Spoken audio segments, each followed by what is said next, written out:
तो भाई आज मैं आप लोगों को पढ़ाने वाला हूँ concept in comparative political analysis. Hindi में बोले तो भाई तुलनात्मक राजनीतिक विश्लेषण में अवधारणाएं। इस सब्जेक्ट के भाई टोटल आप लोग को 7 से 8 इंपॉर्टेंट क्वेश्चन विद आंसर जो है करवाने वाला हूँ, जो आप लोग के एग्जाम में आएंगे ही आएंगे। इस चीज की मैं गारंटी देता हूँ। अगर आप इस वीडियो को देख के चले जाओगे, नोट्स को पढ़ के चले जाओगे, फिर आप लोगों को कुछ और करने की जरूरत नहीं पड़ेगी। इसी से ही जो है आप लोग बहुत अच्छे मार्क्स से पास आउट हो जाओगे। ये जो सब्जेक्ट है भाई, ये 4th सेमेस्टर में मिलता है पॉलिटिकल साइंस ऑनर्स वाले बच्चों को। लेटेस्ट सिलेबस जो है आप लोग अपनी स्क्रीन पर देख सकते हो। यही पूरा आप लोगों का लेटेस्ट सिलेबस है। इसमें आप लोगों के मल्टीपल चैप्टर्स और मल्टीपल यूनिट्स जो है दी गई हैं। तो किसी बच्चे को सिलेबस ना पता हो तो आप जो है यहाँ से देख सकते हो। इसी लेटेस्ट सिलेबस से और प्रीवियस ईयर को एनालाइज करके ही हमने आप लोगों के लिए ये इंपॉर्टेंट क्वेश्चन आंसर तैयार करे हैं, और इसी में ही हमने आप लोगों का जो है 95% सिलेबस भी जो है कवर अप करवा दिया है। जो 5% छोड़ा है वो वाला छोड़ा है जो भाई कभी भी एग्जाम में नहीं पूछा जाता। तो गारंटी मेरी है, इससे बाहर आप लोगों के एग्जाम में कुछ भी नहीं आएगा। यही सारी चीजें जो है घुमा फिरा के आप लोगों से पूछी जाएंगी। बाकी नोट्स का लिंक आप लोगों को नीचे डिस्क्रिप्शन में दे दिया गया है। अदरवाइज आप लोग व्हाट्सएप पे भी कांटेक्ट करके नोट्स को ले सकते हो। बात करते हैं भाई आप लोगों के पहले क्वेश्चन की। पहले क्वेश्चन में भाई आप लोगों से जो है पूंजीवाद के बारे में पूछ रहा है, कैपिटलिज्म के बारे में पूछ रहा है। इसका भाई विकास कैसे हुआ है, ग्रोथ कैसे हुई है, उसके पीछे क्या क्या फैक्टर है, क्या क्या कारण है, क्या क्या रीजन है, वो आप लोगों को बताने पड़ेंगे। साथ ही साथ भाई पूंजीवाद की, कैपिटलिज्म की क्या विशेषताएं हैं, क्या मेन फीचर्स हैं, वो भी आप लोगों को बताना पड़ेगा।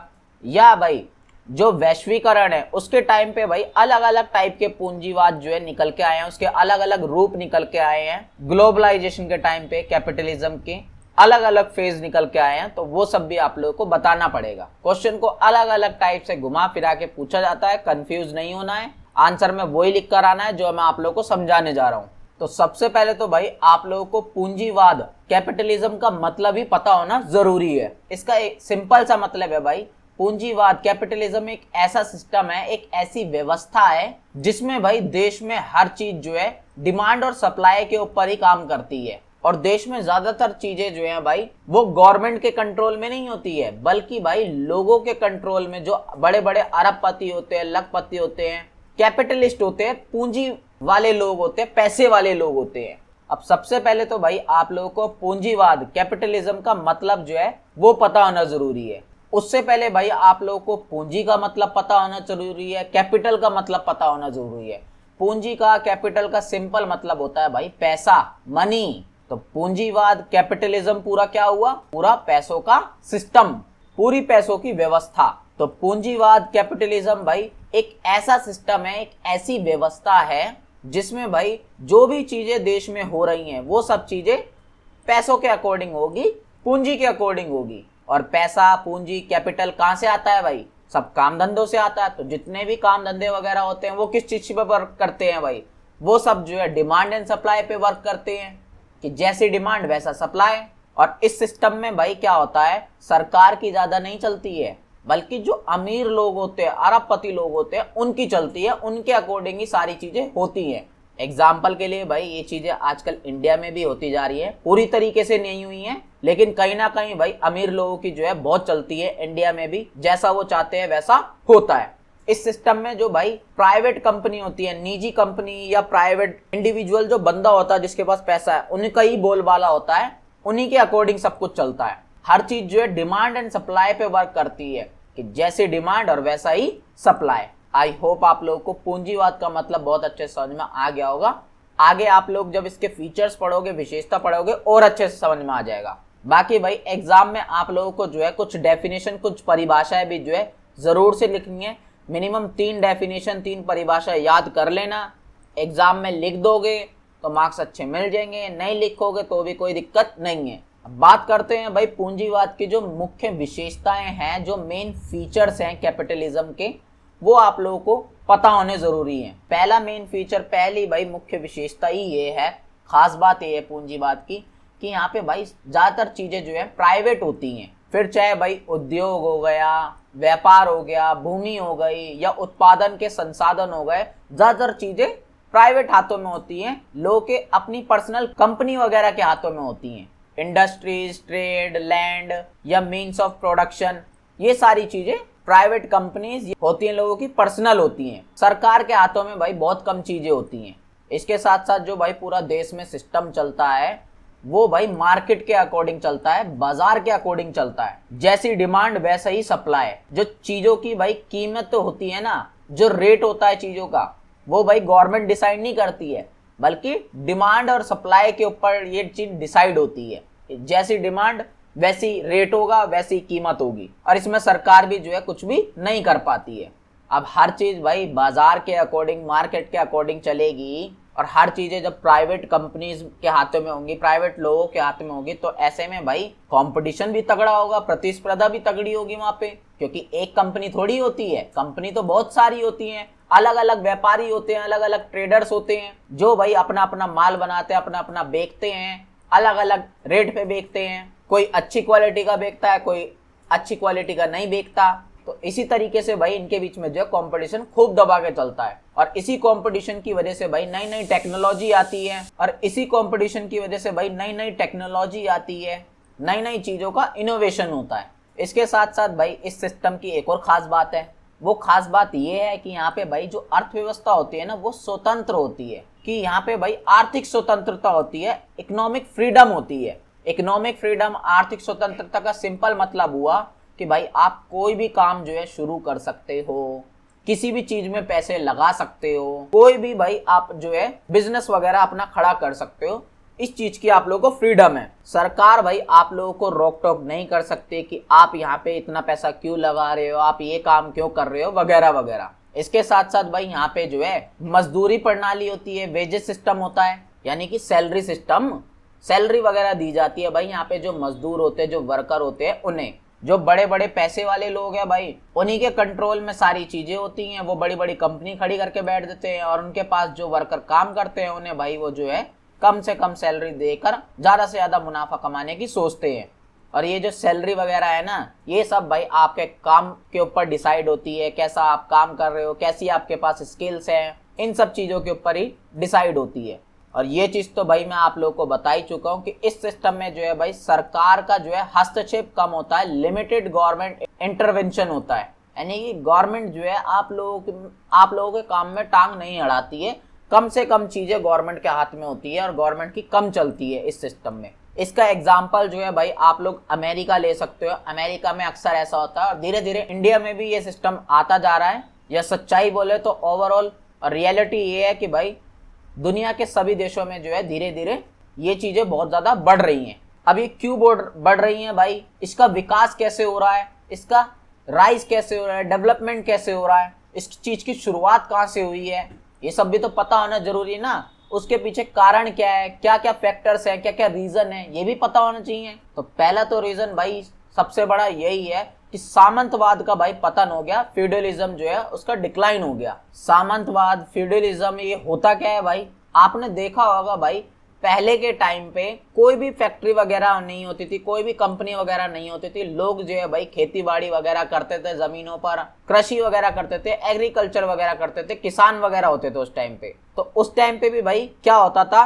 कि जो बड़े बड़े पैसे वाले लोग थे ना, जिन्हें हम सामंत कहते हैं, फ्यूडल बोलते हैं, वो लोग भाई अपनी जमीन जो है बड़ी बड़ी खरीद लेते थे, और उन जमीनों पर जो है किसानों से, पीसेंट से जो है खेती बाड़ी कराते थे, फार्मिंग वगैरह करवाते थे, और खुद पैसा दबा के छापते थे। लेकिन फिर भाई धीरे धीरे जो है नए नए व्यापार शुरू हुए, नए नए ट्रेड शुरू हुए, नए नए नगर बने, नए नए शहर बने, जिस वजह से ये चीजें थोड़ी कम हो गई, और व्यापार वगैरह जो है ज्यादा बढ़ गया, डिमांड वगैरह जो है भाई बढ़ने लगी लोगों की। फिर जाके भाई नई नई फैक्ट्री वगैरह लगने लग गई, नई नई इंडस्ट्रीज ओपन हुई, नई नई बड़ी बड़ी कंपनियां आई, और जो काम भाई पहले जो है पूंजीवाद वाले लोग कर रहे थे, सामंत लोग कर रहे थे, वो लोग कर रहे थे जिनके पास बड़ी बड़ी जमीन है, पैसे वाले जो लोग थे, अब वो ये कंपनी वगैरह करने लग गई। तो सामंतवाद को, ये फ्यूडलिज्म को हमें एक तरीके से पूंजीवाद का ही पुराना वर्जन बोल सकते हैं, कैपिटलिज्म का ओल्ड वर्जन। और क्या रीजन है भाई इस चीज के विकास के,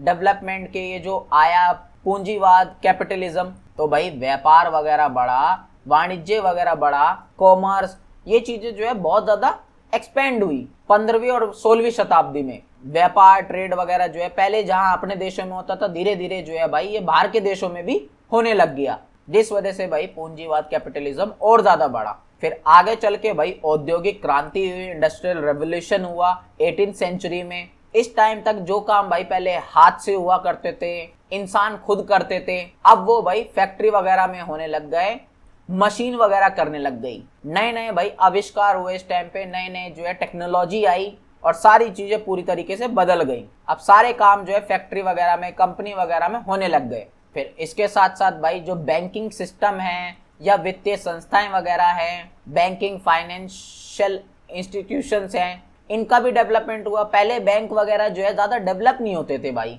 बहुत सी जगह तो बैंक होते ही नहीं थे, लेकिन ये भी सिस्टम जो है धीरे धीरे बढ़ा। फिर बैंक से भाई लोन वगैरह जो है ले सकते थे इजिली, कोई भी काम वगैरह करने के लिए।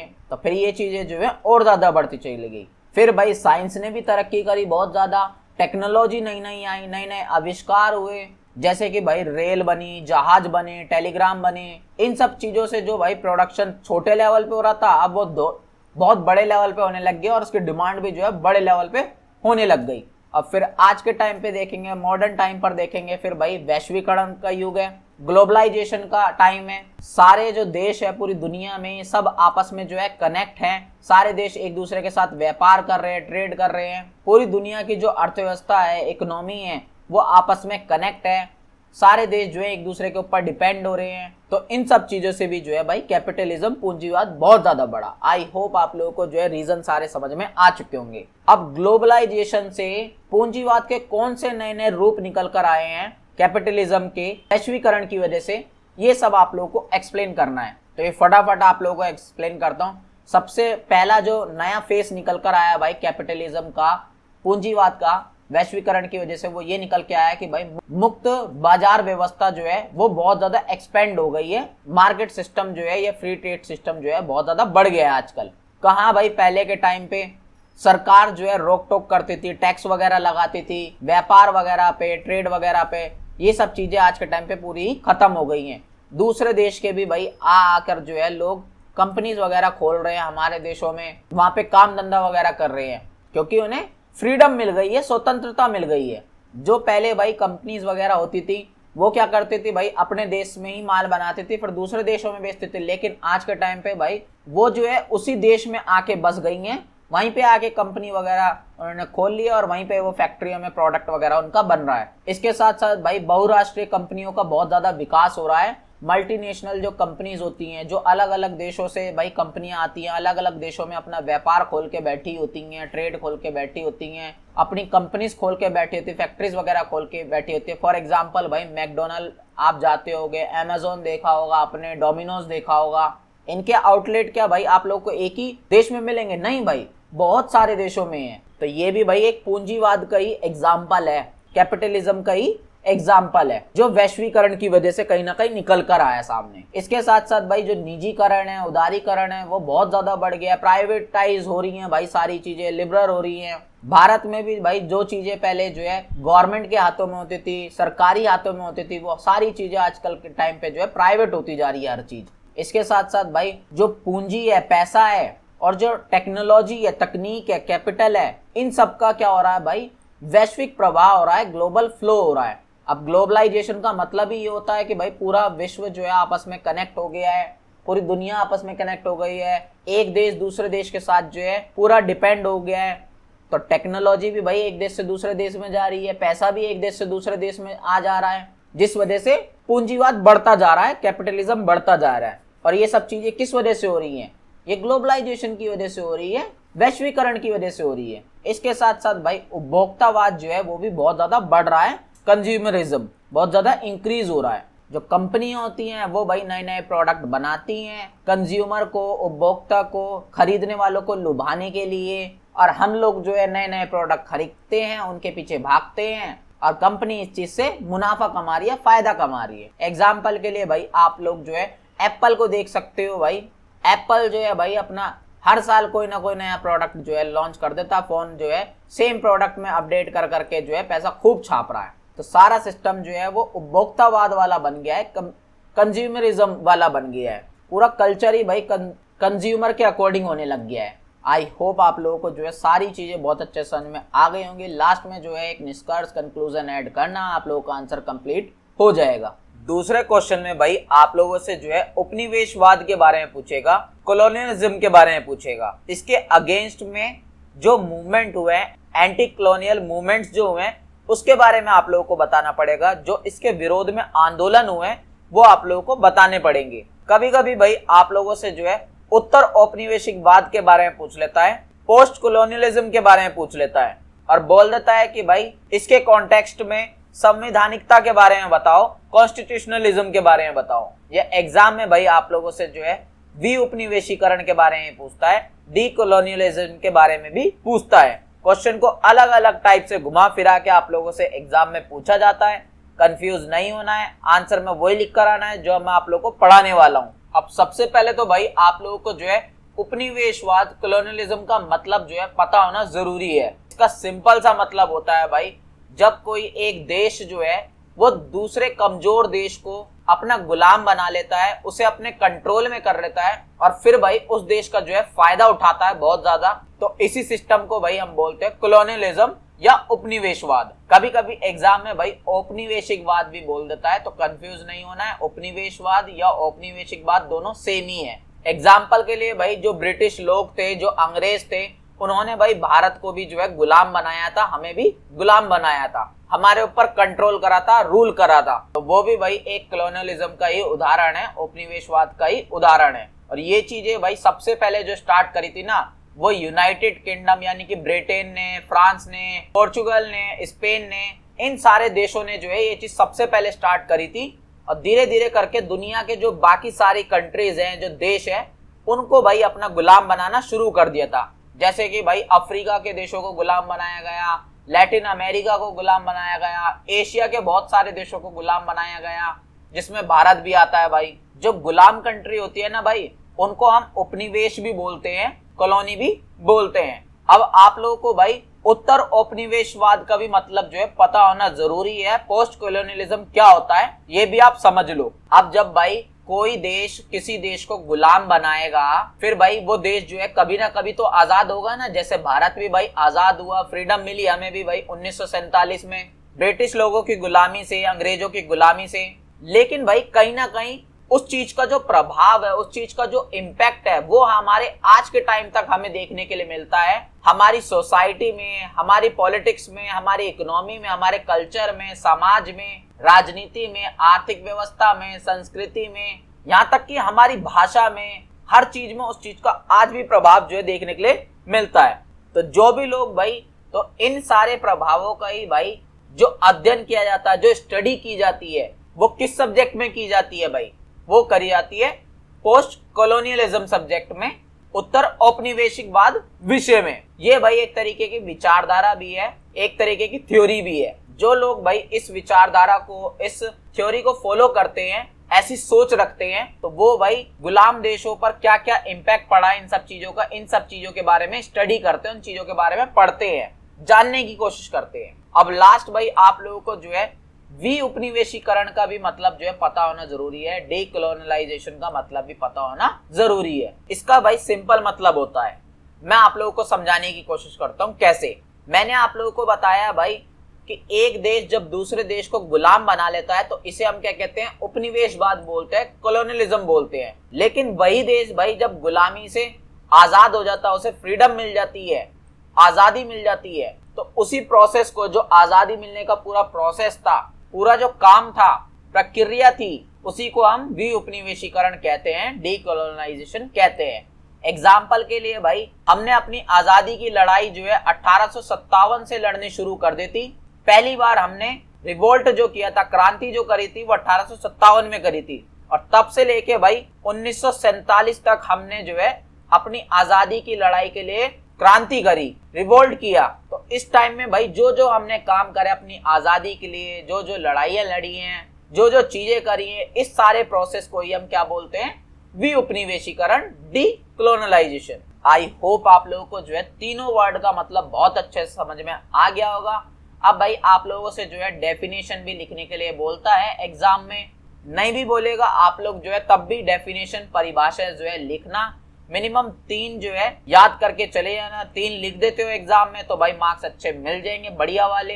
नहीं लिख देते हो तब भी कोई ज्यादा फर्क जो है नहीं पड़ेगा। तो ये 5 में से 3 जो है आप लोग खुद से याद कर लीजिएगा। अब भाई हमारा जो नेक्स्ट टॉपिक है वो यही है कि भाई औपनिवेशिकवाद या उत्तर औपनिवेशिकवाद के संदर्भ में संवैधानिकता का विकास कैसे हुआ है उसके बारे में बताओ। कैसे डेवलपमेंट हुआ है कॉन्स्टिट्यूशनलिज्म का कॉलोनियल या पोस्ट कॉलोनियल कॉन्टेक्स्ट में। अब इस हेडिंग का मतलब समझने से पहले भाई आप लोगों को जो है संवैधानिकता का मतलब पता होना जरूरी है, कॉन्स्टिट्यूशनलिज्म का मतलब पता होना जरूरी है। ये भाई एक ऐसी शासन व्यवस्था है, एक ऐसा गवर्नेंस सिस्टम है या एडमिनिस्ट्रेटिव सिस्टम भी आप बोल सकते हो, जहां पे भाई सब चीज जो है संविधान के अकॉर्डिंग होती है, कॉन्स्टिट्यूशन के अकॉर्डिंग होता है। एग्जाम्पल के लिए भाई हमारा इंडिया देख लो, इंडिया में हर एक चीज जो है भाई संविधान के अकॉर्डिंग होता है, कॉन्स्टिट्यूशन के अकॉर्डिंग होता है। यहाँ पे सभी जो नागरिक है, जितने भी सिटीजन्स हैं, उनको भाई अधिकार मिले हुए हैं, उन्हें जो है कुछ राइट्स मिले हुए हैं। साथ ही साथ भाई यहाँ पे जो है कानून का शासन है, रूल ऑफ लॉ है भाई, यानी कि कानून जो है सबके लिए इक्वल है, बराबर है। तो यहाँ पे सारी चीजें जो है संविधान के अकॉर्डिंग होती है, कॉन्स्टिट्यूशन के अकॉर्डिंग होती है। इसी को ये भाई हम संवैधानिकता बोलते हैं, कॉन्स्टिट्यूशनलिज्म भी बोलते हैं। लेकिन भाई अगर हम देखेंगे बहुत पुराने टाइम की अगर बात करेंगे तो पूरी दुनिया में किसी भी देश जो है वहां पे कहीं पे भी जो है भाई संविधान नहीं होता था, कॉन्स्टिट्यूशन नहीं होता था। लेकिन फिर भाई एक देश ने दूसरे देश को गुलाम बनाना शुरू करा, अपनी कॉलोनी वगैरह बसानी शुरू करी, उसमें कॉलोनाइज करा भाई देशों को। तब से जो है ये संविधान का कॉन्सेप्ट निकल के आया, कॉन्स्टिट्यूशन का सिस्टम निकल के आया। देशों को लगने लग गया कि हाँ भाई हमारी आजादी के लिए, हमारे को अपनी पावर के लिए, हर चीज अपने अकॉर्डिंग चलाने के लिए संविधान की जरूरत है, कॉन्स्टिट्यूशन की जरूरत है। तभी जाके भाई जो संवैधानिकता है, कॉन्स्टिट्यूशनलिज्म है, इसका डेवलपमेंट हुआ है, इसका विकास हुआ है। और यही आप लोगों से पूछा गया था कि कैसे भाई जो औपनिवेशिकवाद है, कॉलोनियलिज्म है, इसके कॉन्टेक्स्ट में भाई संविधानवाद का विकास कैसे हुआ है, कॉन्स्टिट्यूशनलिज्म का डेवलपमेंट कैसे हुआ है। तो इसमें भाई आप लोगों को यही बताना है कि ये जो औपनिवेशिक टाइम था, जो कॉलोनियल टाइम था, जब भाई सारे देश गुलाम वगैरह हुआ करते थे, तो इस टाइम पे भाई संविधान जो है, कॉन्स्टिट्यूशन है, वो तो आ गया था, लेकिन इसका जो है यूज वगैरह कैसे होता था उस टाइम पे, कैसे डेवलपमेंट होता था, कैसे विकास हुआ, किस चीजों के लिए हुआ विकास उस टाइम पे जो संविधान का भाई, तो उस टाइम पे भाई जो संविधान का विकास हुआ है, कॉन्स्टिट्यूशनलिज्म का डेवलपमेंट हुआ है, वो भाई कंट्रोल करने के लिए हुआ था, नियंत्रण करने के लिए हुआ था। आपने देखा होगा कि भाई हमारे पास पहले से थोड़ी था कॉन्स्टिट्यूशन वगैरह, फिर जब अंग्रेज वगैरह आए तो उन्होंने क्या करा, हमारे देश में कॉन्स्टिट्यूशन जो है उसको बनाया, संविधान को बनाया। लेकिन वो जो संविधान था वो भाई उनके अकॉर्डिंग था, वो संविधान के अकॉर्डिंग भाई कानून वगैरह बनाए, उन्होंने कुछ रूल वगैरह बनाए ताकि वो जनता को कंट्रोल कर सके, जो लोग हैं उन्हें कंट्रोल में कर सके। अगर भाई कानून वगैरह, लॉ वगैरह कोई तोड़ता था तो उसके लिए जो है सजा वगैरह भी उसमें मेंशन थी। पहले के टाइम पे भाई कोई भी अधिकार वगैरह, कोई भी पॉलिटिकल राइट्स वगैरह का कोई भी सीन नहीं था इंडिया में, या बाकी जितनी भी कंट्री थी वहां पर भी नहीं था भाई। जो मर्जी बंदा आके जो है पॉलिटिक्स में घुस सकता था, जो मर्जी कर सकता था, उसके पास भाई पॉलिटिकल राइट्स जैसा कुछ भी नहीं था, सब इक्वल थे, उन्हें फ्रीडम थी पूरी भाई, आजादी थी इस मामले में। लेकिन भाई उन्होंने जो है संविधान वगैरह बनाया और उसके बाद जो है लोगों को राजनीतिक अधिकार वगैरह दे दिए, पॉलिटिकल कुछ राइट्स दे दिए, लेकिन वो भी दिए लिमिटेड अपने अकॉर्डिंग, ताकि भाई जो गुलाम लोग हैं उन्हें लगे कि हाँ भाई हमारे बारे में कुछ सोच रहे हैं, हमारे को अधिकार दे रहे हैं, राइट वगैरह दे रहे हैं कुछ, लेकिन एक्चुअल पावर जो है वो उनके हाथ में ही होती थी। इसके साथ साथ भाई कानून का शासन, रूल ऑफ लॉ जो है, इसका भी कॉन्सेप्ट लाया गया कॉन्स्टिट्यूशनलिज्म के जरिए, संविधान के जरिए। पहले भाई क्या होता था कि कोई भी कुछ भी कर पाता था, कोई कानून वगैरह नहीं थे, कोई रूल लॉ वगैरह जो है नहीं थे। लेकिन भाई फिर उन्होंने जो है न्यायपालिका वगैरह बनाई, जुडिशरी वगैरह बनाई, ताकि सारा सिस्टम जो है ढंग से हो पाए और कोई बंदा अगर इस सिस्टम में टांग अड़ाए, कोई भी गलती वगैरह करे, रूल वगैरह तोड़े, तो भाई उसे सजा भी दी जाए। तो इन्होंने ये कॉन्सेप्ट शुरू करा ताकि पूरे देश को ये कंट्रोल अच्छे से कर पाए। बेसिकली भाई इन्होंने जो संविधान का, कॉन्स्टिट्यूशन का डेवलपमेंट किया था वो अपने फायदे के लिए ही किया था पूरी तरीके से। लेकिन हमारे लिए अच्छी बात भाई ये हुई कि भाई हमें अपने अधिकारों के बारे में पता चला, उसके बाद हमें क्या राइट्स है, हमारी जो फ्रीडम है, आजादी है, राष्ट्रवाद जो है, नेशनलिज्म है, जो हमारा अपने देश से प्यार है, इन सब चीजों के बारे में पता चला। और तभी जाके जो है फिर हमने अपनी आजादी की लड़ाई वगैरह लड़नी शुरू करी। तो ये एक अच्छा काम करा इन लोगों ने संविधान बना के। अब फिर जब भाई उत्तर औपनिवेशिकवाद आया, पोस्ट कॉलोनियल टाइम आया, जब भाई सारे देश जो है धीरे धीरे अपने जो है आजाद हो गए, उन्हें फ्रीडम मिल गई, तब भाई जो संविधान का विकास हुआ है, जो कॉन्स्टिट्यूशनलिज्म का डेवलपमेंट हुआ है, तो भाई राष्ट्र निर्माण के लिए हुआ, इंडिपेंडेंट नेशन का फॉर्मेशन करने के लिए हुआ। एग्जाम्पल के लिए भाई हमारे को भी जब आजादी मिली, हमने भी भाई संविधान वगैरह बनाया ताकि हम अपने देश को जो है अच्छे से चला पाए, सब कुछ बढ़िया उसमें चल पाए। 1950 में इंडिया का भी जो संविधान लागू हुआ था। इसके साथ साथ भाई हमने मौलिक अधिकारों के स्थापना करने के लिए भी जो है संविधान को बनाया। और सिर्फ हमने ही नहीं भाई, जो भी देश आजाद वगैरह हुए उनमें से मोस्टली देशों ने जो है इन्हीं सब पर्पस के लिए कॉन्स्टिट्यूशन का डेवलपमेंट किया, संविधान का विकास किया, संविधान को बनाया फंडामेंटल राइट्स को इस्टेब्लिश करने के लिए, ताकि लोगों को भाई कुछ बेसिक अधिकार, कुछ बेसिक राइट मिल पाए। जैसे कि भाई उन्हें समानता का अधिकार हो, स्वतंत्रता का अधिकार हो, शिक्षा का, न्याय का अधिकार हो, इक्वालिटी, फ्रीडम, एजुकेशन, जस्टिस, ये सारे बेसिक जो राइट है ये सबको। साथ ही साथ भाई लोकतंत्र को डेवलप करने के लिए, जनसत्ता को मजबूत करने के लिए भी जो है संविधान को बनाया गया, उसका विकास किया गया, डेमोक्रेसी के लिए, सोवेनिटी के लिए। इसके साथ साथ भाई सामाजिक न्याय के लिए भी हमने जो है संविधान को डेवलप किया, कॉन्स्टिट्यूशन को बनाया सोशल जस्टिस के लिए, कि भाई जिन लोगों के साथ बुरा हो रहा था, भेदभाव वगैरह हो रहा था, डिस्क्रिमिनेशन वगैरह हो रहा था, वो सब चीजें खत्म की जा सके देश में से, और सब लोग जो है वो इक्वली ट्रीट हो सके, उन सबको इक्वली समझा जा सके। लेकिन भाई जो चीजें हमें विरासत में मिली थी, जिन्हें हम औपनिवेशिक विरासत बोल सकते हैं, जो हमें गुलामी से मिली हैं चीजें, कॉलोनियल लेगेसी जो है भाई, उसकी वजह से भाई हमारे देश में या और भी जो गुलाम देश है उनमें भाई बहुत ज्यादा दिक्कतें आई। एग्जाम्पल के लिए भाई गरीबी वगैरह बहुत बढ़ी, जातीय संघर्ष वगैरह बहुत हुआ, सामाजिक अस्थिरता बहुत ज्यादा बढ़ी, जो संस्थाएं वगैरह थी वो बहुत ज्यादा कमजोर हो गई। इंग्लिश में बोले तो भाई पॉवर्टी बहुत हो गई, एथनिक कॉन्फ्लिक्ट वगैरह बहुत हुए, पॉलिटिकल इनस्टेबिलिटी हो गई भाई, और जो इंस्टीट्यूशन वगैरह थे वो सब भी जो है वीक पड़ने लगे थे, जिस वजह से भाई लोकतंत्र वगैरह ढंग से डेवलपमेंट नहीं हो पाया बहुत सी कंट्री वगैरह में। फिर वहां पे जो है भाई धीरे धीरे करके सैन्य शासन या तानाशाही शासन विकसित हो गया, मिलिट्री रूल जो है वहां पे डेवलप हो गया, वहां पे कभी भी लोकतंत्र अच्छे से नहीं डेवलप हो पाया इन्हीं सब रीजन की वजह से। एग्जाम्पल के लिए पाकिस्तान को आप लोग ले सकते हो। आई होप आप लोगों को जो बहुत अच्छे से ये भी टॉपिक समझ में आ गया होगा। अभी लास्ट टॉपिक है भाई औपनिवेशिकवाद विरोधी आंदोलन, एंटी कॉलोनियल मूवमेंट्स। इसमें भाई आप लोगों को जो उपनिवेशवाद था, जो कॉलोनियलिज्म था, उसके अगेंस्ट में जो जो आंदोलन हुए, जिन जिन देशों में हुए थे, उनके बारे में बताना है। इनमें से बहुत सारी चीजें आप लोगों को ऑलरेडी पता ही है।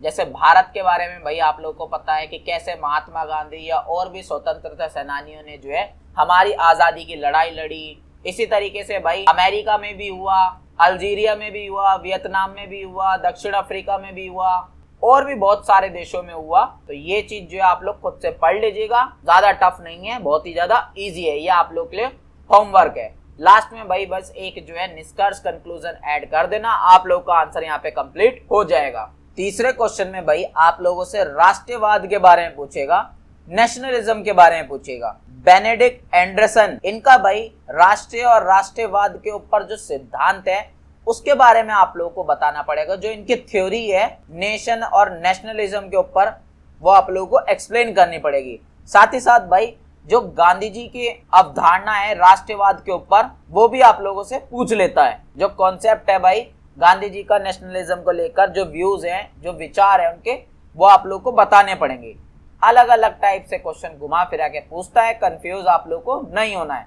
आंसर भाई आप लोग को वही लिख कर आना है जो अब मैं आप लोग को समझाने जा रहा हूँ। अब सबसे पहले भाई आप लोग जो है राष्ट्रीय और राष्ट्रवाद का मतलब समझो, नेशन और नेशनलिज्म में क्या अंतर है, क्या मतलब है वो समझो। अब वैसे तो भाई राष्ट्रीय, नेशन का मतलब सबको पता होगा, एक देश का मतलब सबको पता होता है कि देश मतलब क्या है। लेकिन भाई अगर आप लोगों से लिखने के लिए बोल दूं एग्जाम में, तो लिखोगे कैसे? तो इस चीज के लिए भाई समझो, राष्ट्र का, नेशन का सिंपल मतलब होता है एक ऐसा समुदाय या ऐसा समूह, इंग्लिश में भाई आप कम्युनिटी या ग्रुप बोल सकते हो, जिनका भाई सेम इतिहास रहा हो, संस्कृति सेम हो, भाषा सेम हो, परंपरा सेम हो, धर्म सेम हो, जो एरिया जहाँ पे वो रहते हैं, क्षेत्र वो सेम हो और राष्ट्रीय भावना जो है उनकी सेम हो। अगर ऐसा कोई समूह है, कोई ऐसा समुदाय है, कोई ऐसे लोग हैं, तो भाई उन्हें जो है हम राष्ट्रीय बोल सकते हैं, नेशन बोल सकते हैं।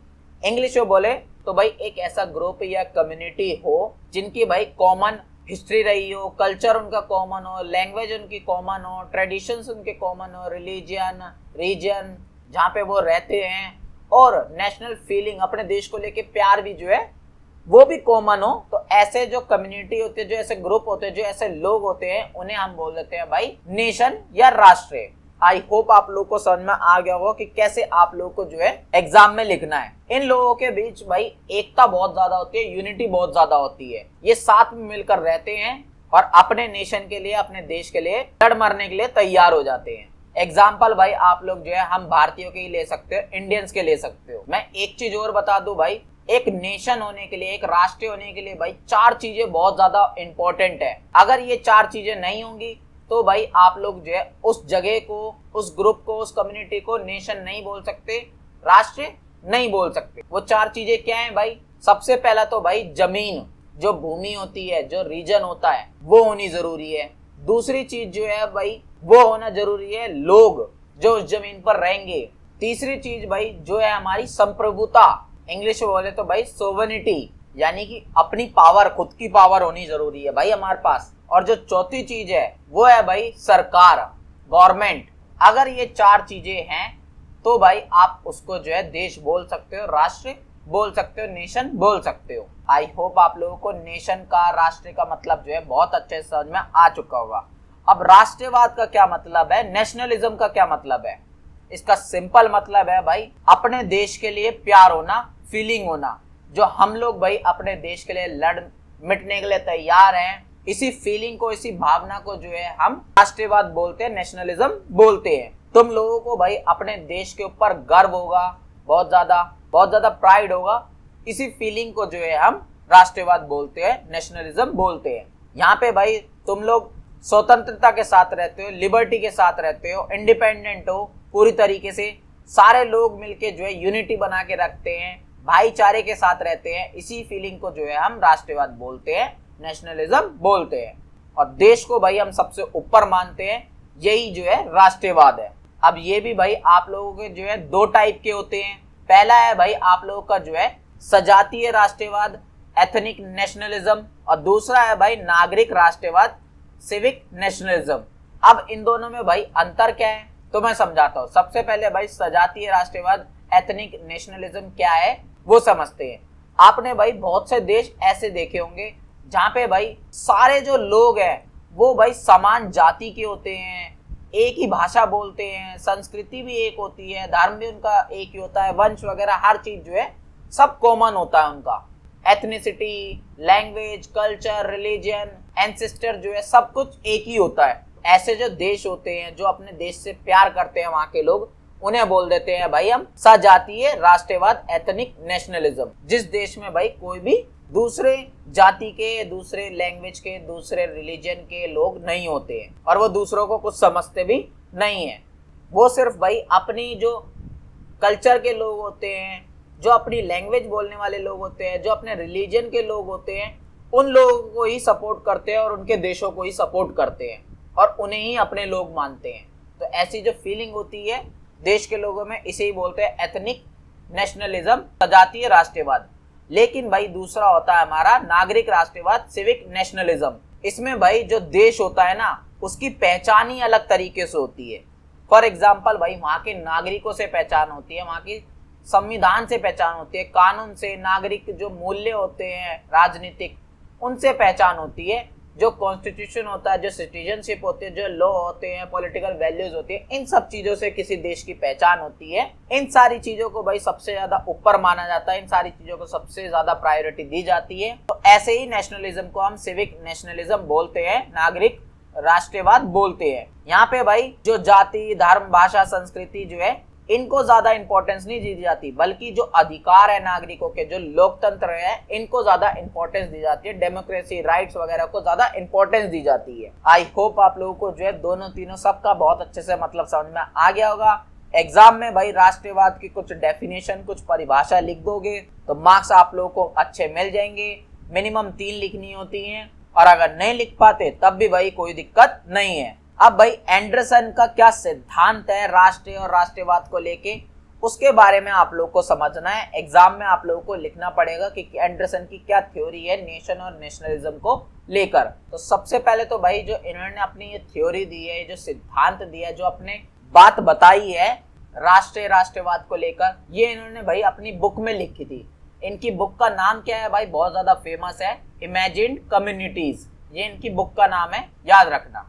इसमें ही इन्होंने जो है ये सारी बातें लिखी थी, जिसमें भाई इन्होंने एक राष्ट्र का मतलब बताया। ये कहते हैं कि भाई जो एक राष्ट्र होता है, जो एक नेशन होता है ना, वो भाई नेचुरल नहीं होता या जनजात नहीं होता, बल्कि भाई ये लोगों की कल्पना होती है, उनकी सामूहिक भावना होती है। जो लोग उस देश में रहते हैं उनकी एक इमेजिनेशन होती है, कलेक्टिव फीलिंग होती है। जो नेशन है, नेशनलिज्म है। सिंपल बोलूं तो भाई ये बताना चाह रहे हैं आप लोगों को कि जो एक देश है ना, या देश के लिए जो फीलिंग होती है आप लोगों के मन में, ये ऐसा नहीं है कि भाई आप लोगों को आपके जन्म के साथ ही मिल गई है या नेचुरली मिला हुआ है, नहीं भाई, बल्कि ये आपकी जो है एक इमेजिनेशन है। और आपके साथ साथ उस देश में जितने भी लोग रहते हैं उन सबकी एक कलेक्टिव फीलिंग है, उन सबकी जो है ये भावना है, सबकी एक ही भावना है कि हमारा देश जो है वो बहुत बढ़िया है, सबसे ऊपर हमारा देश है। लोग ऐसा मानते हैं, उनके अंदर ये फीलिंग होती है, तभी वो देश बन पाता है। अदरवाइज भाई जब लोग ही नहीं मानेंगे, उनके अंदर कोई फीलिंग नहीं होगी, तो क्या देश, क्या नेशन, कुछ भी नहीं हो पाएगा। इनकी भाई एक फेमस लाइन है, ये अगर पेपर में लिख दोगे तो बढ़िया रहेगा। राष्ट्र एक कल्पित राजनीतिक समुदाय है। इंग्लिश में बोले तो भाई a nation is an imagine political community. ये लाइन इन्होंने जो है अपनी उस बुक में लिखी थी, और इसका यही मतलब है जो भाई अभी मैंने आप लोगों को समझाया। अब इनके इसी सिद्धांत के, इसी थ्योरी के, इसी बातों के जो है आगे कुछ विशेषताएं बताई गई हैं, कुछ मेन फीचर बताए गए हैं जो आप लोगों के लिए जानना जरूरी है। सबसे पहली भाई खास बात तो इनके इस थ्योरी की यही है कि भाई ये जो राष्ट्र है, जो नेशन है, उसे कल्पित समुदाय बोलते हैं, इमेजिन्ड कम्युनिटी बोलते हैं, जिसका सिंपल सा मतलब है कि भाई जो एक देश होता है उसमें लोग एक दूसरे को सारे जानते नहीं है, लेकिन फिर भी जो है उन लोगों के बीच में आपस में भाईचारा होता है, उनके बीच में यूनिटी होती है, एकता होती है, ब्रदरहुड की फीलिंग होती है। और ये सब चीजें कहाँ से आती है?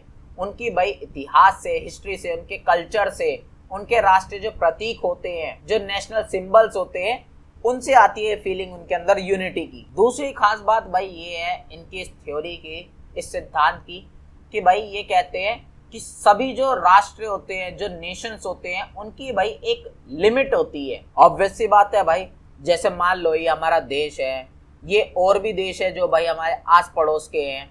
फॉर एग्जाम्पल भाई ये नेपाल मान लो, और ये है भाई हमारा इंडिया। तो हमारे लिए जो भाई एकता होगी, यूनिटी होगी, जो फीलिंग होगी, वो इंडिया के लोगों के लिए और इंडिया के लिए ही तो होगी।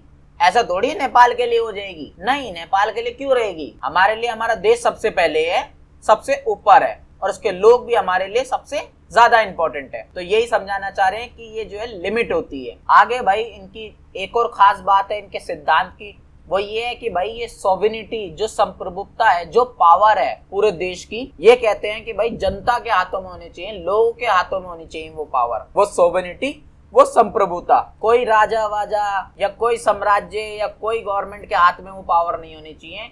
लोग ही जो है वही सबसे ऊपर है उस देश के, और लोगों के हाथ में जब वो पावर होगी तो भाई उस देश में जो है लोकतंत्र, डेमोक्रेसी भी जो है बहुत ज्यादा मजबूत होगा, और लोग स्वतंत्र जो है रह पाएंगे, फ्रीडम रह पाएंगे। आगे ये बोलते हैं कि भाई लोग अपने राष्ट्र के लिए, अपने नेशन के लिए कुछ भी करने के लिए तैयार हो जाते हैं, क्योंकि भाई उनके अंदर जो है भाईचारे की भावना होती है, ब्रदरहुड का सेंस होता है। जो उनके देश के लोग होते हैं वो उनके साथ मिलजुल के रहते हैं, जिस वजह से भाई उन्हें फील होता है कि ये पूरा जो देश है हमारी एक फैमिली है, और फैमिली पे भाई कोई भी आंच आएगी तो ऑब्वियस सी बात है ना भाई, फिर तो हम लोग कुछ भी करने के लिए तैयार हो ही जाएंगे। और इसी चीज से भाई हमारी यूनिटी जो है वो भी मजबूत होती है, एकता बढ़ती है। ये कहते हैं भाई जो राष्ट्रवाद है, जो नेशनलिज्म है, इस चीज को बढ़ाने में जो है प्रिंट पूंजीवाद ने, प्रिंट कैपिटलिज्म ने बहुत ज्यादा इंपॉर्टेंट रोल जो है वो निभाया है। प्रिंट कैपिटलिज्म मतलब जैसे समाचार पत्र हो गए, बुक्स वगैरह हो गई भाई, मुद्रक तकनीक वगैरह हो गई, जो प्रिंटिंग टेक्नोलॉजी है, जो बुक्स वगैरह है, न्यूज़पेपर वगैरह है, ये सब क्या होता है भाई, एक देश में एक ही लैंग्वेज में अक्सर छपते हैं। और उस लैंग्वेज में भाई जब लोग पढ़ते हैं, वो सारे लोग एक ही लैंग्वेज में चीज पढ़ते हैं, तो उनके बीच में जो है यूनिटी आती है, क्योंकि वो एक ही लैंग्वेज में पढ़ रहे हैं सब कुछ चीजें। तो इससे जो है नेशनलिज्म का डेवलपमेंट होता है, विकास होता है राष्ट्रवाद का। तो बस भाई यही 5 इनकी खास बात थी, इनके राष्ट्रीय नेशनलिज्म की थ्योरी की, सिद्धांत की, और यही आप लोगों को जो है बतानी थी। अब कुछ भाई कमियां भी इनकी थ्योरी की हैं, कुछ आलोचनाएं बोल सकते हो, क्रिटिसिज्म बोल सकते हो, तो वो आप जो है खुद से पढ़ लीजिएगा। 3 पॉइंट इनफ है आप लोगों के लिए। एग्जाम में लिख दोगे अच्छी बात है, नहीं लिख दोगे कोई भी दिक्कत नहीं है। मेन जो है वो आप लोगों को याद रखना है भाई, गांधी जी की बातें क्या थी राष्ट्रवाद को लेकर, नेशनलिज्म को लेकर, क्या कॉन्सेप्ट था भाई महात्मा गांधी का, ये आप लोग को बताना पड़ेगा। सिंपल सा था भाई, इनके बारे में तो हर कोई जानता है। जो गांधी जी थे भाई, वो हमेशा से सत्य की बात करते थे, अहिंसा की बात करते थे, प्रेम की, मानवता की बात करते थे। इंग्लिश में बोले तो भाई ट्रुथ की, नॉन वायलेंस की, लव, ह्यूमैनिटी, इन सब की बात करते थे। इसलिए भाई जो इनका नेशनलिज्म का कॉन्सेप्ट है, जो इनका विचार थे भाई राष्ट्रवाद को लेकर, वो कहीं ना कहीं इन सारी चीजों से ही मिलते जुलते हैं। ये कहते थे कि भाई एक देश में जो है सभी लोगों का सामाजिक, आर्थिक और नैतिक सुधार होना चाहिए, social, economic and moral reforms होने चाहिए उस देश में, जिससे भाई जो सभी धर्म है, जो सभी जातियां हैं, जो वर्ग है, उन सबका भी जो है इक्वल डेवलपमेंट हो, सबका विकास हो। फिर चाहे वो किसी भी रिलीजन से हो, कास्ट से हो, क्लास से हो, कोई मतलब नहीं है। गांधी जी सबकी बात करते थे भाई। अब इनकी भाई राष्ट्रवाद की कुछ विशेषताएं हैं, कुछ मेन फीचर है जो आप लोगों को बताने पड़ेंगे। सबसे पहला तो यही कि भाई ये अहिंसा की बात करते थे, नॉन वायलेंस की बात करते थे। इनका मानना यही था कि भाई अगर तुम्हें स्वतंत्रता चाहिए, फ्रीडम चाहिए, तो वो भाई हिंसा से नहीं मिलेगी, वायलेंस से नहीं मिलेगी, बल्कि नॉन वायलेंस से मिलेगी, अहिंसा से मिलेगी। तुम प्यार से चीजें करोगे, सत्याग्रह करोगे, तभी जाके जो है तुम्हें फ्रीडम मिलेगी, आजादी मिलेगी अंग्रेजों से। और वो आजादी जो है भाई मजबूत आजादी होगी, पक्की आजादी होगी, पक्की फ्रीडम होगी। इसके साथ साथ भाई जो उनका राष्ट्रवाद था वो सत्य और नैतिकता पर भी बेस्ड था, ट्रुथ और मोरालिटी पे भी भाई बेस्ड था नेशनलिज्म गांधी जी का। ये कहते थे कि भाई हमारा जो राष्ट्र है, हमारा जो देश है, जो नेशन है, उसका विकास तभी होगा, उसका डेवलपमेंट तभी होगा जब भाई लोगों में नैतिकता होगी, ईमानदारी होगी, मोरालिटी होगी, ऑनेस्टी होगी, तभी जाके लोग जो है भाई सही से आचरण करेंगे, सही से बिहेवियर करेंगे, सही से सारे काम करेंगे। और जब सब कुछ सही होगा तो ऑटोमेटिक जो है भाई हमारे विकास होगा, हमारे देश का विकास होगा, नेशन का डेवलपमेंट होगा। इसके साथ साथ भाई इनकी एक सबसे ज्यादा खास बात थी सर्वधर्म समभाव की, रिलीजियस हार्मनी। गांधी जी का मानना यही था कि भाई सभी धर्म जो है, सभी रिलीजन जो है, सब बढ़िया है, सबकी वो रिस्पेक्ट करते थे। और उनका यही मानना था कि जो नेशनलिज्म है ना, जो राष्ट्रवाद है, ये भाई किसी एक धर्म के ऊपर बेस्ड नहीं होना चाहिए, किसी एक धर्म पे ही आधारित नहीं होना चाहिए, बल्कि जो सभी धर्म है उन सबका ही इंपॉर्टेंट रोल है नेशनलिज्म में, राष्ट्रवाद में। सभी धर्मों के बीच जो है यूनिटी होनी चाहिए, तभी भाई वो सभी धर्मों को लेके जो है साथ चलते थे। और फिर जाके भाई उन्होंने जो है इतना बड़ा प्रोटेस्ट क्रिएट करा, अंग्रेजों के खिलाफ इतना बड़ा आंदोलन चलाया भाई, और फिर जाके जो है हमें आजादी मिल पाई। आगे भाई ये ग्राम स्वराज की भी बहुत बात करते थे। इनका जो कॉन्सेप्ट था ग्राम स्वराज का, ये भी बहुत ज्यादा इंपॉर्टेंट था। बेसिकली भाई ये इसमें जो है ये मानते थे कि जो भाई भारत है ना, जो इंडिया है, इसकी जो आत्मा है, इसकी जो सोल है, वो भाई हमारे विलेज है, हमारे गांव है। गांधी जी कहते थे अगर हमारे गांव जो है वो डेवलप हो जाएंगे, विलेज डेवलप हो जाएंगे, उनका विकास हो जाएगा, वो आत्मनिर्भर बन जाएंगे, इंडिपेंडेंट बन जाएंगे, सेल्फ रिलायंट बन जाएंगे, तो भाई हमारा देश जो है खुद मजबूत हो जाएगा। क्योंकि गांव जो है भाई वो हमारे देश के लिए बहुत ज्यादा इंपॉर्टेंट है। आगे भाई ये स्वदेशी की भी बात करते थे, सपोर्ट करते थे भाई स्वदेशी चीजों का, और बायकॉट करते थे भाई ये फॉरेन गुड्स जो थी, जो भी बाहर की जो वस्तुएं थी, उन सबका ये बायकॉट करते थे, उनको खत्म करने की बात करते थे, यूज ना करने पर बोलते थे। ये कहते थे कि भाई हमें जो है अपने देश को आत्मनिर्भर बनाना चाहिए, सेल्फ रिलायंस बनाना चाहिए हमें अपने नेशन को, जिससे हमारा देश जो है और मजबूत होगा और डेवलप होगा। और सबसे मेन बात भाई, गांधी जी जो थे ना, वो भाई मानवतावाद को, ह्यूमैनिटिज्म को जो है सबसे ज्यादा ऊपर रखते थे, यहाँ तक कि अपने देश से भी ऊपर। ये कहते थे कि भाई देश से भी जो ऊपर है वो है भाई मानवता, ह्यूमैनिटी, उससे ऊपर कुछ भी नहीं है। ये कहते थे एक सच्चा जो राष्ट्रवाद होता है, ट्रुथ नेशनलिज्म जो होता है भाई, वो वही होता है जो पूरे विश्व में शांति की बात करे, मानव कल्याण की बात करे, ह्यूमन वेलफेयर की बात करे, वर्ल्ड पीस की बात करे। सच्चा नेशनलिज्म ही यही है, सच्चा राष्ट्रवादी ये है, अगर हम सभी लोगों की भलाई की बात करेंगे। आई होप आप लोगों को सारी विशेषताएं भी जो है बहुत अच्छे समझ में आ गई होंगी गांधी जी के नेशनलिज्म की, राष्ट्रवाद की। इनकी भी कुछ आलोचनाएं हैं, कुछ कमियां हैं, कुछ क्रिटिसिज्म है, या आप लोग खुद से पढ़ लीजिएगा। लास्ट में भाई निष्कर्ष कंक्लूजन ऐड कर देना, आप लोगों का आंसर कंप्लीट हो जाएगा। चौथे क्वेश्चन में भाई आप लोगों से चुनाव प्रणालियों के बारे में पूछा जाएगा, इलेक्टोरल सिस्टम जो है उसके बारे में पूछा जाएगा। जो पूरी दुनिया में, पूरे वर्ल्ड में भाई जो जो इलेक्टोरल सिस्टम चलते हैं, जो जो चुनाव की प्रणाली चलती है, वो सब आप लोगों को बताना पड़ेगा। या कभी कभी भाई आप लोगों से जो है बहुसंख्यक या आनुपातिक चुनाव प्रणाली जो होती है, मेजोरिटियन या प्रोपोर्शनल जो इलेक्टोरल सिस्टम है, इनमें भाई क्या डिफरेंस होता है, क्या अंतर होता है, इस तरीके से भाई कोई भी चुनाव प्रणालियों के बारे में आप लोगों से अंतर भी पूछ सकता है। क्वेश्चन को अलग अलग टाइप से घुमा फिरा के पूछा जाता है, कंफ्यूज नहीं होना है, आंसर में वही लिख कर आना है जो मैं आप लोगों को समझाने वाला हूँ।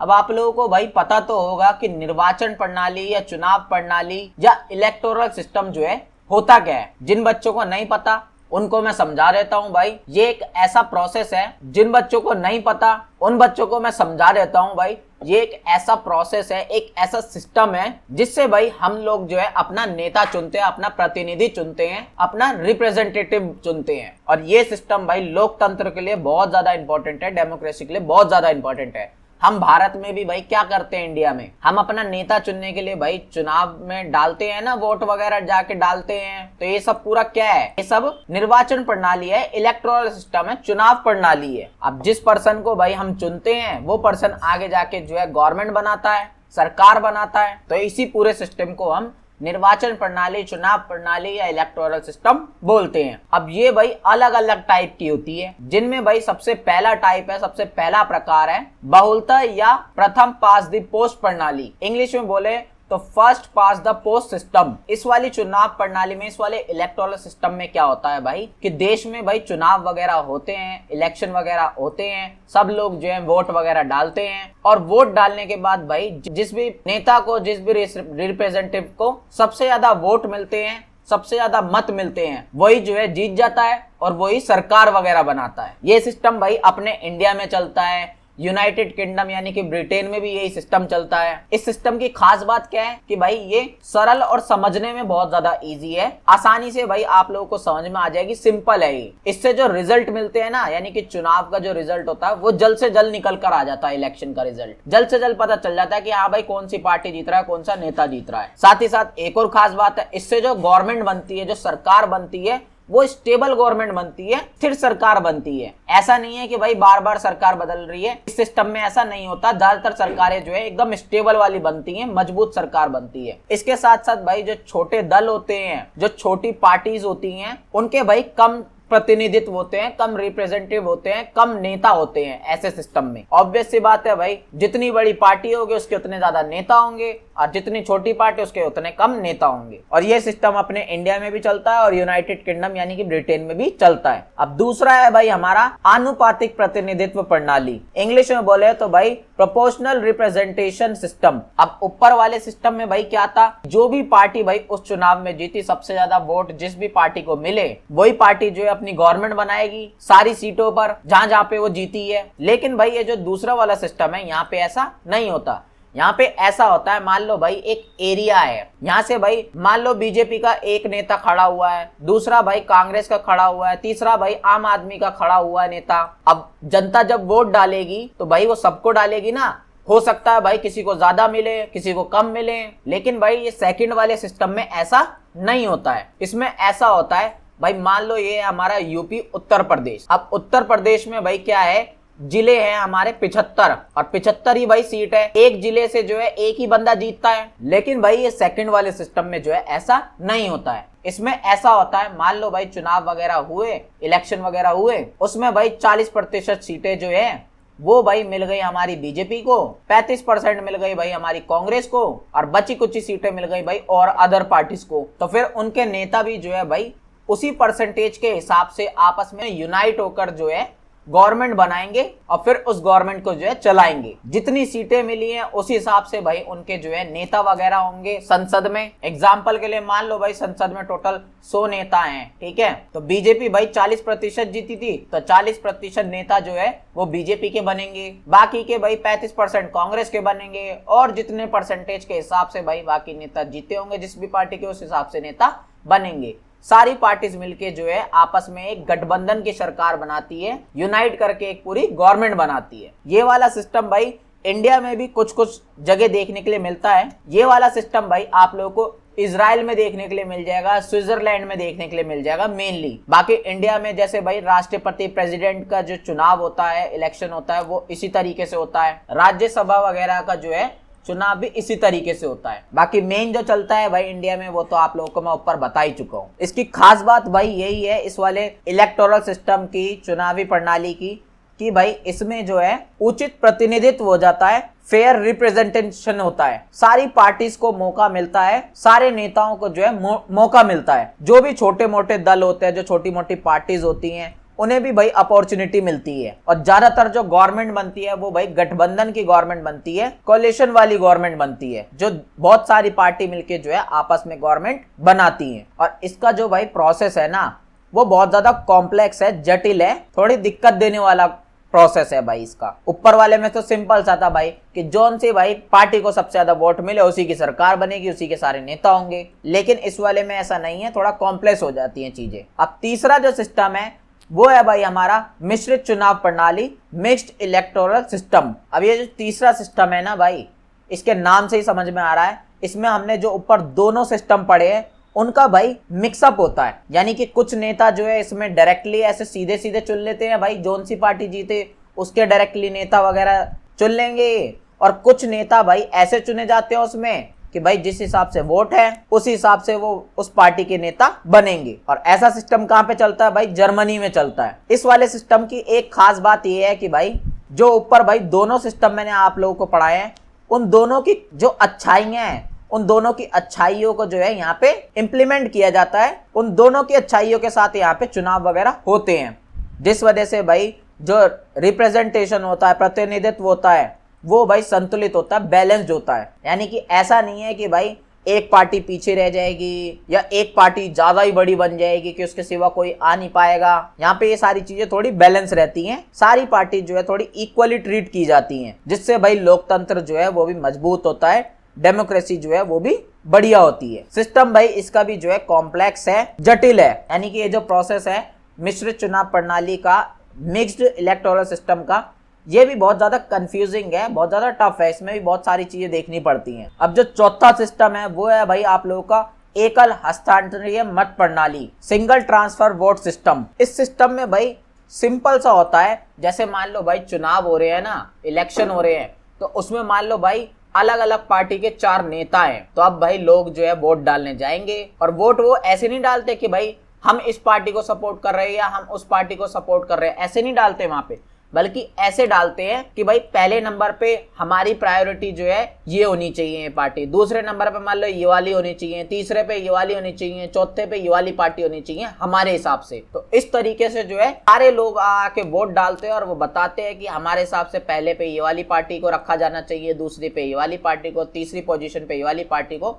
इस हिसाब से जो है वोट डाले जाते हैं इस सिस्टम में। और किसी नेता को, किसी पार्टी को मान लो भाई ज्यादा वोट वगैरह नहीं मिलते हैं, तो वो जो वोट है ना भाई वो दूसरी पार्टी को ट्रांसफर कर देते हैं, जो भी थोड़े बहुत उन्हें मिले हुए हैं। तभी इसे भाई हस्तांतरित ट्रांसफर जो है नाम दिया गया है, क्योंकि इसमें वोट ट्रांसफर हो जाते हैं दूसरी पार्टियों को। जिस वजह से भाई इसकी जो खास बात है, जो मेन फीचर्स है वो यही है कि भाई जो इसमें वोट वगैरह होते हैं वो भाई वेस्ट नहीं होते, वो बर्बाद नहीं होते। इसके साथ साथ भाई जो हम लोग होते हैं, जो मतदाता होते हैं, जो वोटर्स होते हैं, उनके पास भाई बहुत सारी चॉइस होती है। वो बता सकते हैं कि भाई हम पहले पे इसको रखना चाहते हैं, दूसरे पे इसको रखना चाहते हैं, तीसरे को इस पे रखना चाहते हैं, चौथे नंबर पे इस पार्टी को रखना चाहते हैं। इस तरीके से भाई उनके पास जो है चॉइस हो जाती है, बहुत सारी उन्हें विकल्प मिल जाते हैं। इसके साथ साथ भाई जो चुनाव वगैरह होता है, जो रिप्रेजेंटेशन होता है, जो प्रतिनिधित्व होता है, वो भी बहुत ज्यादा निष्पक्ष होता है, फेयर होता है, कोई धांधलेबाजी वगैरह जो है इसमें कम होती है। लेकिन भाई जब वोटिंग वगैरह हो जाती है कंप्लीट,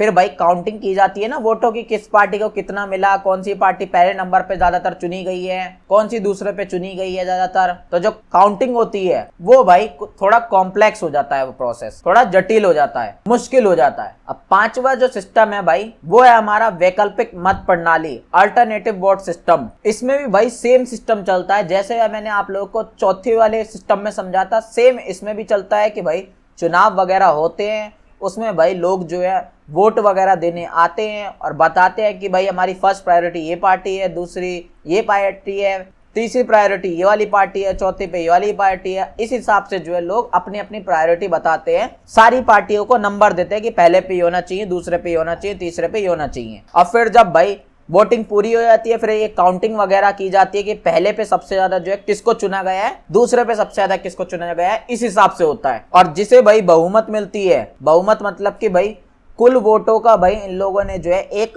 परसेंटेज डिसाइड कर देते हैं कि इतनी परसेंटेज या इतनी सीटों पर जो है ये पार्टी जीती होनी चाहिए, तभी ये पार्टी सरकार बनाएगी। तो अगर उतने वोट किसी पार्टी को मिल जाते तो वही सरकार जो है गवर्नमेंट बना लेती है, फर्स्ट नंबर वाली। इनकेस मान लो जो पार्टी सबसे ज्यादा फर्स्ट नंबर पे चुनी गई है उसको उतने परसेंट वोट ही नहीं मिले, उसे बहुमत नहीं मिला, मेजोरिटी उसे नहीं मिली, जो भी डिसाइड हुई है मेजोरिटी उतने वोट नहीं मिल पाए किसी भी पार्टी को, चाहे फर्स्ट नंबर वाली क्यों ना हो। ऐसे में क्या करते हैं भाई इस सिस्टम में कि जिसे भाई सबसे लास्ट में चुना गया ना पार्टी को, मान लो 4 पार्टी थे तो जो चौथे नंबर पे जो पार्टी आई थी उसके वोट जो है बाकी के ऊपर 3 पार्टी में जो है इक्वली बांट देंगे। और वो बांटने के बाद भाई किसी ना किसी को तो बहुमत हो जाएगा ना, ऑब्वियस सी बात है, पहली वाली को बहुमत हो जाएगा और फिर उसी की जो है गवर्नमेंट बन जाएगी। अब आप बोलोगे कि सर फर्क क्या हुआ, फिर जो चौथी वाली है और जो 5वीं वाली है इसमें फर्क क्या हुआ। इसमें फर्क जो है भाई 2 मेजर फर्क है जो मैं आप लोगों को समझाता हूँ।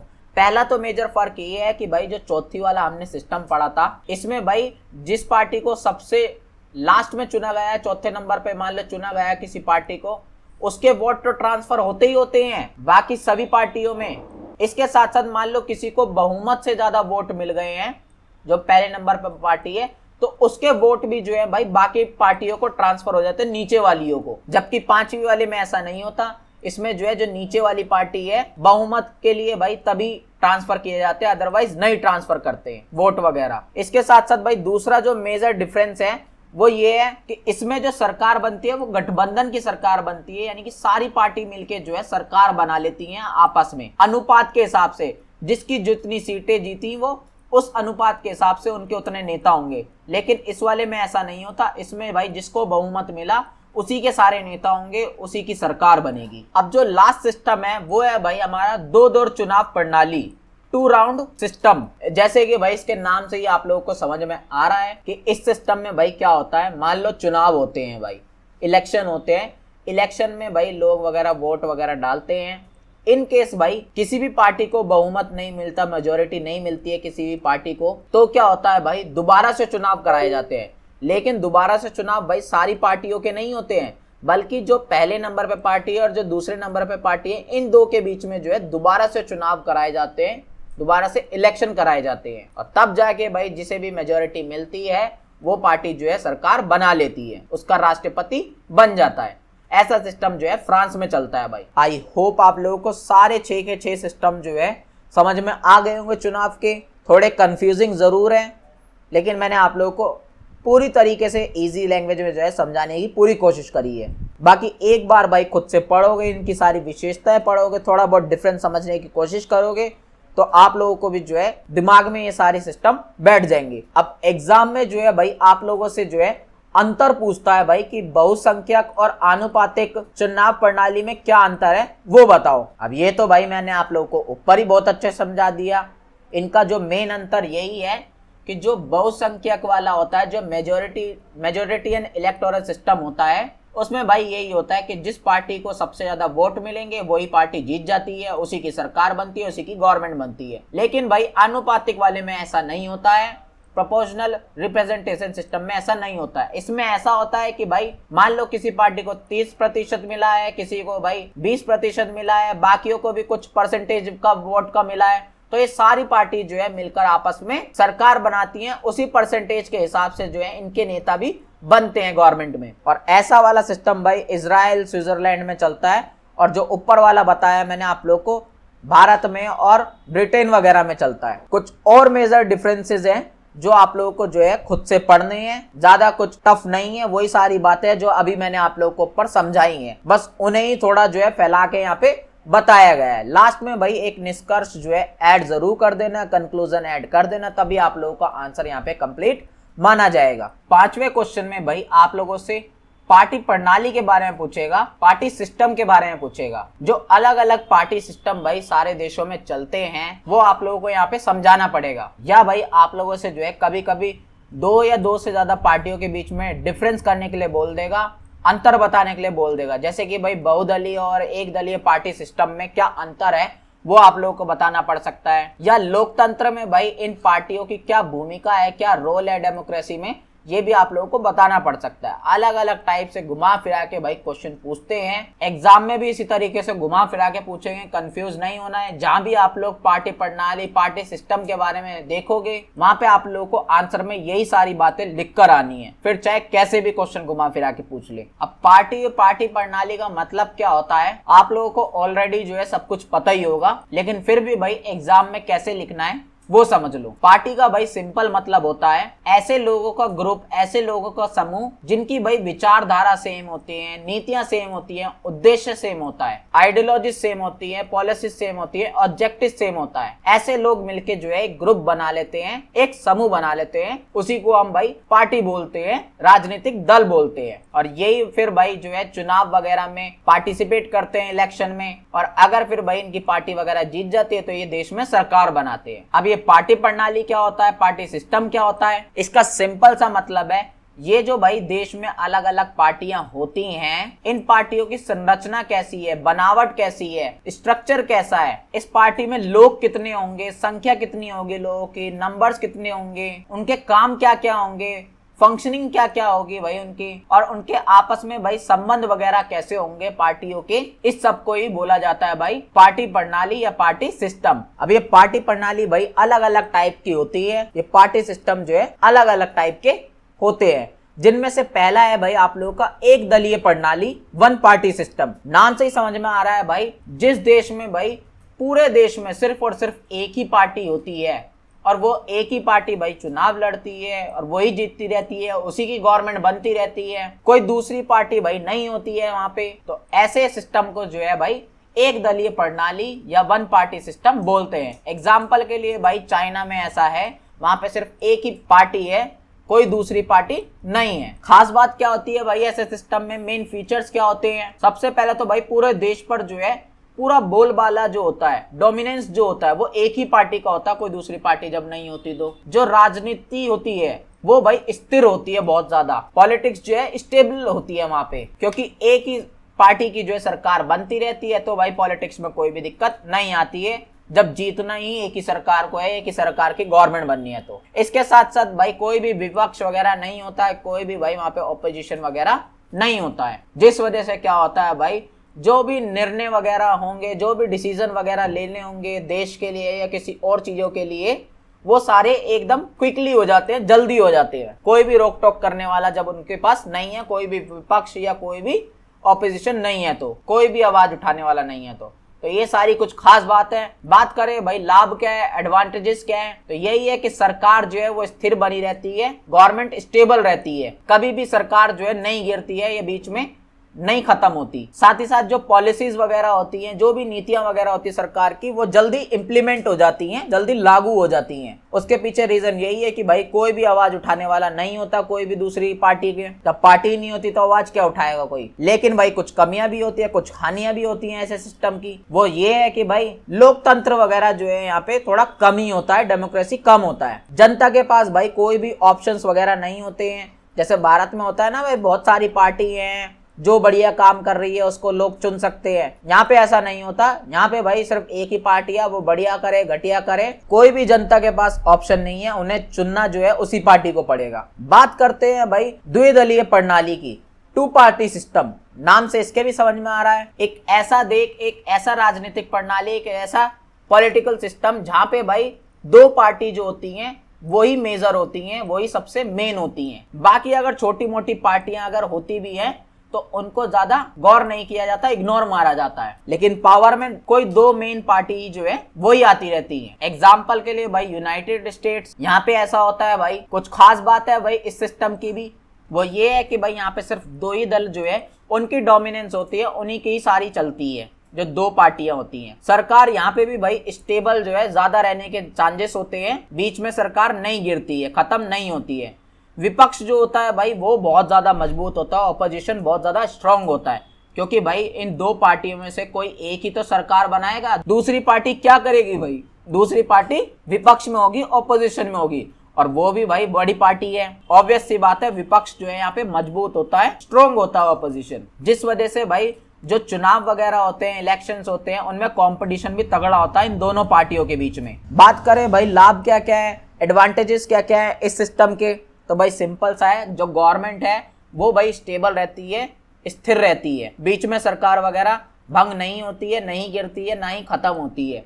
जनता जो है उनके पास भाई ऑप्शंस तो हैं, दो ऑप्शन है लेकिन, और वो दोनों भी भाई क्लियर है, दोनों में से वो किसी को भी जो है वोट दे सकते हैं जो भी अच्छा काम कर रहे हैं। बात करें कमी क्या है, तो कमी यही है कि भाई यहाँ पे जो है छोटे दल जो होते हैं, जो छोटी पार्टी होती है, उनको ज्यादा अपॉर्चुनिटी नहीं मिलती, उन्हें ज्यादा पूछा नहीं जाता, वो पार्टी में कभी आ ही नहीं पाती, पावर में नहीं आ पाती हैं, जिस वजह से भाई जो विभिन्न विचार होते हैं, जो डिफरेंस व्यूज होते हैं, जो अलग अलग लोग होते हैं, जो भी उन छोटी पार्टियों को सपोर्ट करते हैं, वो कभी पावर में नहीं आ पाते हैं, उनकी सुनवाई कभी भी नहीं हो पाती है। अब एक होता है भाई हमारा बहुदलीय प्रणाली सिस्टम, मल्टी पार्टी सिस्टम। नाम से ये भी समझ में आ रहा है कि भाई एक ऐसा राजनीतिक सिस्टम, एक ऐसा पॉलिटिकल सिस्टम, एक ऐसा देश जहाँ पे भाई बहुत सारी पार्टियां होती हैं, ना ही एक है ना ही दो है, बल्कि बहुत सारी पार्टियां हैं वहां पे। एग्जाम्पल के लिए इंडिया ले लो भाई, हमारे इंडिया में बहुत सारी पार्टियां हैं, कुछ भाई स्टेट लेवल की है, राज्य के लेवल की, और कुछ भाई पूरे देश के लेवल पे चलती हैं पार्टियां। इस सिस्टम की भाई सबसे खास बात यह है कि भाई राजनीति जो है वो सक्रिय होती है, पॉलिटिक्स जो है बहुत ज्यादा एक्टिव होते हैं,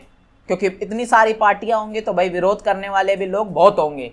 गठबंधन जो है भाई उसकी ज्यादा संभावना होती है, कोalition गवर्नमेंट की ज्यादा पॉसिबिलिटी होती है। मान लो किसी पार्टी को मेजोरिटी नहीं मिली है भाई, बहुमत नहीं मिला है, तो भाई बहुत सारी पार्टी आपस में मिलके जो है गवर्नमेंट बना लेती है। इसके साथ साथ भाई जब बहुत सारी पार्टियां होती हैं तो ऐसे में भाई जो अलग अलग पार्टियों के व्यूज होते हैं, जो विचार होते हैं, उन सबको जो है रिप्रेजेंटेशन मिल जाता है, उनको प्रतिनिधित्व मिल जाता है, उनकी भी सुनवाई जो है होती है। वहां पे राजनीति में विविधता ज्यादा दिखाई देती है, पॉलिटिक्स में डाइवर्सिटी ज्यादा दिखती है, वैरायटी ज्यादा होती है, हमारे पास ऑप्शंस ज्यादा होते हैं अलग अलग लोगों को चुनने के। लाभ क्या है इसके, एडवांटेजेस क्या है, वो यही है भाई कि सभी वर्ग और सभी क्षेत्रों से जो है यहाँ पे प्रतिनिधित्व उठ के आ जाते हैं, रिप्रेजेंटेशन आ जाते हैं, लोग उठ के, नेता वगैरह उठ के आ जाते हैं और वो अपनी पार्टी वगैरह बनाते हैं, या किसी पार्टी में ज्वाइन हो जाते हैं, और फिर वहां के जो लोग होते हैं उनकी बात को रखते हैं आगे। लोकतंत्र जो है वो भाई बहुत ज्यादा मजबूत होता है, डेमोक्रेसी जो है बहुत स्ट्रोंग होती है ऐसे जगहों पर, क्योंकि जनता की सुनी जाती है भाई ऐसी जगहों पर, अलग अलग एरिया के लोग होते हैं उनकी भी सुनी जाती है। बात करें हानि क्या होती है, कमी क्या होती है, डिसएडवांटेजेस क्या होते हैं, तो भाई गठबंधन की सरकार जो है यहाँ पे जो बन जाती है वो स्थिर कभी नहीं रह पाती है, स्टेबल नहीं रह पाती है। कोलिशन की गवर्नमेंट जो होती है, जो अलग अलग पार्टियां मिलकर सरकार बना लेती है, जब बहुमत नहीं मिलता तो वो सरकार ज्यादा दिन तक नहीं टिक पाती है। दूसरी प्रॉब्लम ये है कि भाई यहाँ पे जो है निर्णय वगैरह लेने होते हैं, सरकार को जो डिसीजन लेने होते हैं उनमें भाई टाइम ज्यादा लग जाता है, क्योंकि ऑपोजिशन बैठा होता है भाई अगेंस्ट में, और ऑपोजिशन जो है भाई वो रोक टोक बहुत कर पाता है अगर उसे वो चीजें सही नहीं लगती हैं तो। अब लास्ट जो है भाई आप लोगों का वो है भाई प्रभुत्वशाली दल प्रणाली, डोमिनेंट पार्टी सिस्टम। नाम से इसके भी समझ में आ रहा है भाई ये एक ऐसा पॉलिटिकल सिस्टम है, एक ऐसा राजनीतिक सिस्टम है, या ऐसा देश कह सकते हो आप, जहां पे भाई पार्टियां तो बहुत सारी हैं, लेकिन पावर में, सत्ता में जो है एक ही पार्टी का डोमिनेंस रहता है हमेशा से, या लंबे टाइम से, बार बार जीते जो है एक ही पार्टी जा रही है। और ऐसा कहां पे होता है भाई, जापान में ऐसा देखने के लिए मिल जाएगा आप लोगों को। जापान में भाई लिबरल डेमोक्रेटिक पार्टी है, वही बार बार जीतती रहती है, वही सत्ता में आती रहती है, वही पावर में आती रहती है। बाकी सब लाभ हानि वगैरह भाई आप लोग जो है खुद से पढ़ लेना, ऑलमोस्ट सेम है, जो ऊपर पढ़ाई थी उसके जैसा ही सब कुछ सेम है इसमें भी। अब आप लोगों को से भाई एग्जाम में ये भी पूछा जाता है कि लोकतांत्रिक राजनीतिक व्यवस्था में जो राजनीतिक पार्टियां होती है उनकी क्या भूमिका होती है, क्या रोल होता है डेमोक्रेसी में पॉलिटिकल पार्टीज का, वो आप लोगों को बताना पड़ेगा। तो पहला तो भूमिका, पहला तो भाई रोल यही होता है कि जो जनता होती है, जो सरकार होती है, उनके बीच में भाई ये पॉलिटिकल पार्टी जो है संबंध बनाने का काम करती है, रिलेशन बनाने का काम करते हैं। जो जनता की आवाज है वो भाई सरकार तक पहुंचाने का काम करती है ये पॉलिटिकल पार्टी। दूसरा भाई ये जो है सरकार का गठन करती है, फॉर्मेशन करती है, गवर्नमेंट का सरकार वगैरह बनाती हैं ये पार्टियां। जो भी भाई जिसको भी बहुमत वगैरह मिल जाता है उसकी जो है सरकार बन जाती है, उसी के सारे नेता वगैरह होते हैं। और किसी को बहुमत नहीं मिलता है तो वो सारी है मल्टीपल जो पार्टियां होती है वो आपस में मिलकर गवर्नमेंट बना लेती है। तीसरा रोल या तीसरी भूमिका भाई इनकी ये होती है कि जो आम जनता होती है, जो आम लोग होते हैं भाई, उन्हें जो है पॉलिटिक्स की नॉलेज नहीं होती है। तो ये राजनीतिक दल जो होते हैं, जो पार्टीज होती हैं, ये भाई पॉलिटिक्स की नॉलेज देती है, उन्हें पढ़ाती हैं पॉलिटिक्स के बारे में, सिखाती हैं, उन्हें एजुकेशन देती हैं पॉलिटिक्स के बारे में कि क्या उनके अधिकार है, क्या राइट्स है, क्या कर्तव्य है, क्या ड्यूटीज है उनकी, और क्या क्या देश में मुद्दे ऐसे हैं जो जरूरी हैं। उन मुद्दों के ऊपर बातचीत करके जिससे हमें भाई पता चलता है कि हाँ भाई हमारे क्या राइट्स हैं, क्या पॉलिटिकल मुद्दे ऐसे हैं, क्या ड्यूटीज है हमारी, क्या इश्यूज हैं, ये सब हमें पता चलता है। इसके साथ साथ भाई चुनाव में जो है पार्टिसिपेट करते हैं राजनीतिक दल, इलेक्शन वगैरह जो है उसमें पार्टिसिपेट करते हैं, और फिर भाई चुनाव वगैरह में जीत के ये लोग सरकार वगैरह बनाते हैं, सरकार चलाते हैं। एक जो मोस्ट इंपॉर्टेंट काम भाई इनका होता है राजनीतिक पार्टियों का, वो होता है भाई जनमत का निर्माण करना, फॉर्मेशन ऑफ पब्लिक ओपिनियन। यानी कि जो आम जनता की जो बातें होती है, जो उनका ओपिनियन होता है, जो उनकी विचार होते हैं, वो भाई सरकार तक पहुंचाने का काम करते हैं। वहां पे भाई चुनाव वगैरह लड़ते हैं और फिर वो सरकार में जीत जाते हैं, फिर उन चीजों पे काम करने की कोशिश करते हैं लोग। उसी चीज से रिलेटेड भाई फिर पॉलिसीज वगैरह बनाई जाती हैं, जो भी कमी है उन्हें सुधारा जाता है। वो बात अलग है कि भाई आजकल जो है जुमलेबाजी ज्यादा होती है, झूठ वगैरह सब बोल देती है पार्टियां और काम फिर जो है कुछ भी नहीं करती हैं। इसके साथ साथ भाई विपक्ष की बहुत ज्यादा भूमिका होती है, जो ऑपोजिशन का जो रोल होता है वो बहुत ज्यादा इंपॉर्टेंट हो जाता है भाई डेमोक्रेसी में, लोकतंत्र में। क्योंकि अगर विपक्ष वगैरह नहीं होगा, ऑपोजिशन नहीं होगा, तो भाई जो पार्टी पावर में होगी, सत्ता में होगी, जो जीती होगी, जिसकी सरकार होगी, वो जो मन में आएगी वो करेगी, उस पे जो है आवाज उठाने वाला कोई भी नहीं होगा। इसके साथ साथ भाई राष्ट्रीय एकता को बढ़ावा देने का भी काम करती हैं ये पॉलिटिकल पार्टी, नेशनल यूनिटी को जो है प्रमोट करती हैं। वो कैसे? क्योंकि भाई अलग अलग एरिया से पॉलिटिकल पार्टीज वगैरह जो है उठ के आती हैं, अलग अलग लोगों की बातें करते हैं, ये लोग अलग अलग एरिया के इश्यूज की बातें करते हैं, जिससे भाई देश के सभी लोगों की जो है बात की जाती है, उनमें यूनिटी आती है, एकता आती है। आई होप आप लोग जो है सारे रोल भी बहुत अच्छे समझ गए होंगे पॉलिटिकल पार्टी के, राजनीतिक पार्टी के। अब लास्ट में जो है भाई आप लोगों को जो लोकतंत्र है उसमें भाई बहुदलीय प्रणाली का क्या महत्व है, मल्टी पार्टी सिस्टम का क्या इंपॉर्टेंस है डेमोक्रेसी में, वो आप लोगों को बताना है। तो ये टॉपिक जो है आप लोगों को खुद से पढ़ना है। लास्ट में भाई एक जो है निष्कर्ष कंक्लूजन ऐड कर देना। ऑलमोस्ट वही सारी बातें हैं जो अभी मैंने आप लोगों को जस्ट ऊपर पढ़ाई हैं, जब वो सारी बातें भी आप डायरेक्टली लिख सकते हो। यहाँ पे आप लोगों का आंसर जो है खत्म होता है। 6th क्वेश्चन में भाई आप लोगों से जो है संघवाद के बारे में पूछेगा, फेडरलिज्म के बारे में पूछेगा, इसके जो विभिन्न प्रकार हैं, जो डिफरेंट टाइप्स हैं फेडरलिज्म के, संघवाद के, ये भी आप लोगों को बताने पड़ेंगे। कभी कभी भाई संघ और परिसंघ में क्या अंतर होता है, फेडरेशन एंड कॉन्फेडरेशन में क्या डिफरेंस होता है, ये भी आप लोगों से पूछ सकता है। आप लोगों को इसकी विशेषताएं भी बतानी पड़ेंगी, मेन फीचर भी बताने पड़ेंगे। अलग अलग टाइप से घुमा फिरा के क्वेश्चन आप लोगों से पूछा जाता है, कंफ्यूज नहीं होना है। जहां भी भाई आप लोगों को संघवाद दिखे क्वेश्चन में या फेडरलिज्म दिखे, आप लोगों को सब कुछ यही लिख के आ जाना है जो अब मैं आप लोगों को करवाने वाला हूं। अब सबसे पहले तो भाई आप लोगों को संघवाद, फेडरलिज्म का मतलब क्या होता है ये पता होना जरूरी है। इसका सिंपल मतलब होता है भाई, ये भाई एक पॉलिटिकल सिस्टम है, राजनीतिक व्यवस्था है, जिसमें क्या होता है भाई कि जो एक देश होता है ना, उसमें भाई सरकार जो है वो 2 लेवल पे बनाई जाती है। जैसे एग्जाम्पल के लिए भाई आप लोग इंडिया को ले लो। इंडिया में गवर्नमेंट क्या होती है भाई, एक होती है भाई हमारे पूरे देश की लेवल की सरकार, गवर्नमेंट, जिसे हम सेंट्रल गवर्नमेंट कहते हैं, केंद्रीय सरकार कहते हैं, और इस टाइम पे भाई बीजेपी की सरकार है वो। और दूसरी होती है भाई स्टेट के लेवल पे, जो अलग अलग राज्य होते हैं उनकी अलग अलग गवर्नमेंट होती है। जैसे यूपी में भाई योगी आदित्यनाथ की है, दिल्ली में रेखा गुप्ता की है, पंजाब में भाई आम आदमी पार्टी की है। तो ये जो पूरा सिस्टम है भाई, जो देश में गवर्नमेंट जो है जो अलग अलग लेवल पे होती है, उनकी पावर जो है डिवाइड कर दी जाती है, उनके काम जो है वो डिवाइड कर दिए जाते हैं स्टेट और सेंट्रल के लेवल पे, केंद्र और राज्य के स्तर पे। इस पूरे सिस्टम को ही हम संघवाद बोलते हैं, फेडरलिज्म बोलते हैं। और इसमें भाई क्या होता है, सूची वगैरह बनाई जाती है, लिस्ट वगैरह बनाई जाती है कि भाई केंद्र सरकार के क्या काम होंगे, सेंट्रल गवर्नमेंट के काम क्या होंगे और राज्य स्टेट गवर्नमेंट के क्या काम होंगे, इसकी पूरी लिस्ट होती है। एग्जाम्पल के लिए भाई अगर इंडिया में देखें तो इंडिया में ये 3 लिस्ट है। एक होती है भाई हमारी केंद्र सूची, दूसरी होती है भाई राज्य सूची और तीसरी होती है भाई समवर्ती सूची। केंद्र सूची पे भाई सेंट्रल गवर्नमेंट जो है उसके काम लिखे होते हैं, जो राज्य सूची होती है उसमें स्टेट की जो राज्य की सरकार होती है उसके काम लिखे होते हैं, और जो समवर्ती सूची होती है उसमें भाई सेंट्रल और स्टेट दोनों मिलकर जो है काम कर सकते हैं, उसमें कुछ ऐसे टॉपिक लिखे होते हैं। तो इस पूरे सिस्टम को ही हम संघवाद फेडरलिज्म बोलते हैं। अब दुनिया भर में भी ये भी भाई अलग अलग टाइप के होते हैं, जैसे कि भाई द्वैत संघवाद, डुअल फेडरलिज्म, जिसके नाम से ही समझ में आ रहा है कि यहाँ पे जो सरकार है वो 2 टाइप की होती है, एक वही भाई केंद्र के लेवल पे और एक राज्य के लेवल पे, सेंट्रल लेवल पे और स्टेट लेवल पे। दोनों के काम अलग अलग होते हैं, दोनों की पावर सबकी अपनी अलग अलग होती है, दोनों के पास जो है फ्रीडम होती है और दोनों भाई एक दूसरे के काम में टांग नहीं अड़ा सकती है। और ऐसा सिस्टम भाई चलता कहाँ पे है, यूनाइटेड स्टेट्स में, अमेरिका में। आप बोलोगे सर इंडिया में भी तो यही होता है, नहीं भाई, इंडिया में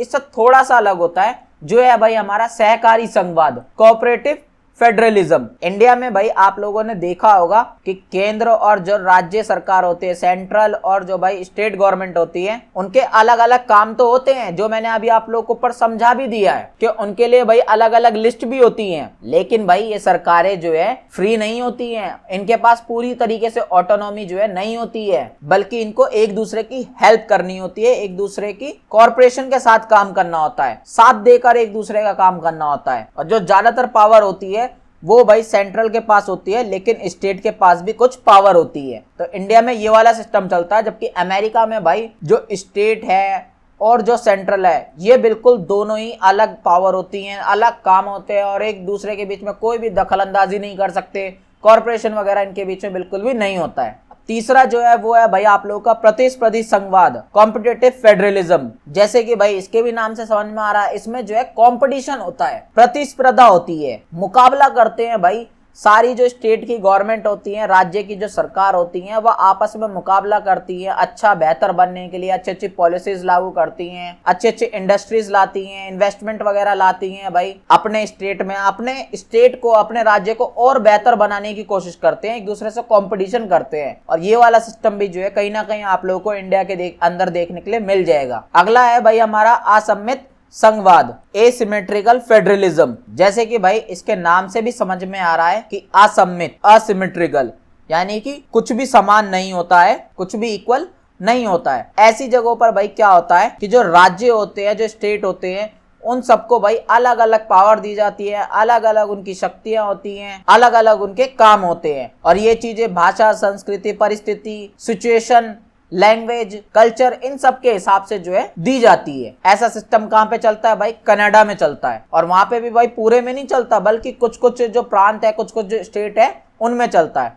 अब लास्ट है हमारा केंद्रीकृत संघवाद, सेंट्रलाइज फेडरलिज्म। इसके भी नाम से ही समझ में आ रहा है कि जो सेंट्रल गवर्नमेंट होती है, जो केंद्र सरकार होती है, जो पूरे देश की सरकार होती है, उसके पास भाई मेन पावर होती है, मेन शक्ति ही उनके पास होती है। और जो राज्य की सरकार होती है उनके पास कम शक्ति होती है, लिमिटेड पावर होती है। और ऐसा इसलिए किया जाता है ताकि भाई जब भी कोई दिक्कत वगैरह आए देश में, तो उस चीज में डिसीजन लेने में भाई ज्यादा प्रॉब्लम ना हो, फटाफट जो है डिसीजन वगैरह ले लिया जाए और तुरंत उस प्रॉब्लम का सोल्यूशन किया जा सके। ऐसा सिस्टम भी भाई आप लोगों को पता ही है हमारे इंडिया में चलता है। इंडिया में जो सेंट्रल गवर्नमेंट होती है, जो केंद्र सरकार होती है, उसको मेन पावर होती है। तो बस इतने ही प्रकार होते हैं।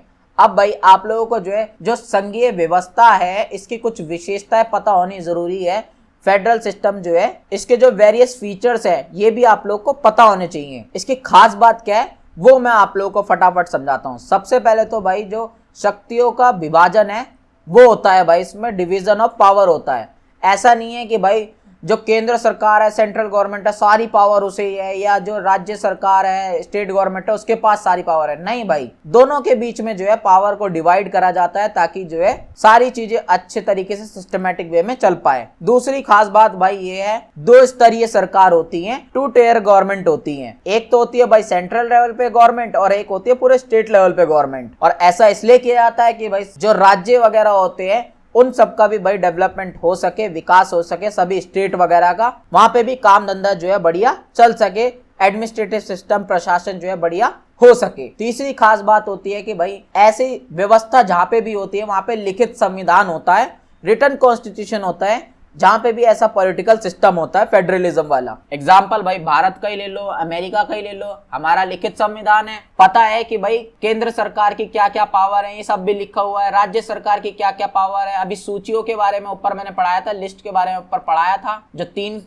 लिस्ट थी, ये सब लिखा हुआ हमारे संविधान में कि कौन से किसकी क्या जिम्मेदारी है, क्या अधिकार है, क्या राइट्स है किस गवर्नमेंट के, क्या रिस्पॉन्सिबिलिटीज है। इसके साथ एक खास बात ये है कि भाई यहाँ पे जो है संविधान को सबसे सर्वोच्च माना जाता है, सुपरमेसी होती है भाई कॉन्स्टिट्यूशन की, सबसे ऊपर जो है कॉन्स्टिट्यूशन को ही माना जाता है, उससे ऊपर कोई नहीं है, ना ही केंद्र सरकार ना ही राज्य सरकार, सबसे ऊपर जो है वो कॉन्स्टिट्यूशन है, हमारा संविधान है। और उसके अगेंस्ट में जो भी जाएगा उसे सजा मिलेगी। इसलिए भाई गवर्नमेंट कोई भी हो, केंद्र सरकार, राज्य सरकार, सेंट्रल गवर्नमेंट, स्टेट गवर्नमेंट, सबको जो है भाई रूल फॉलो करने पड़ते हैं, संविधान को फॉलो करना पड़ता है। यहाँ पे स्वतंत्र न्यायपालिका होती है, इंडिपेंडेंट जुडिशरी होती है। जब भी भाई कोई भी संविधान का उल्लंघन करता है, वायलेंस करता है भाई कॉन्स्टिट्यूशन का, या कायदे कानून नियम रूल लॉ वगैरह जो है इनका वायलेंस करता है, तो उसको भाई सजा देने के लिए भी तो कोई होना चाहिए ना, उन चीजों को रोकने के लिए भी तो कोई होना चाहिए। तो उसके लिए भाई न्यायपालिका है स्वतंत्र, यहाँ पे जुडिशरी इंडिपेंडेंट है। वो बात अलग है कि भाई आजकल की जो गवर्नमेंट है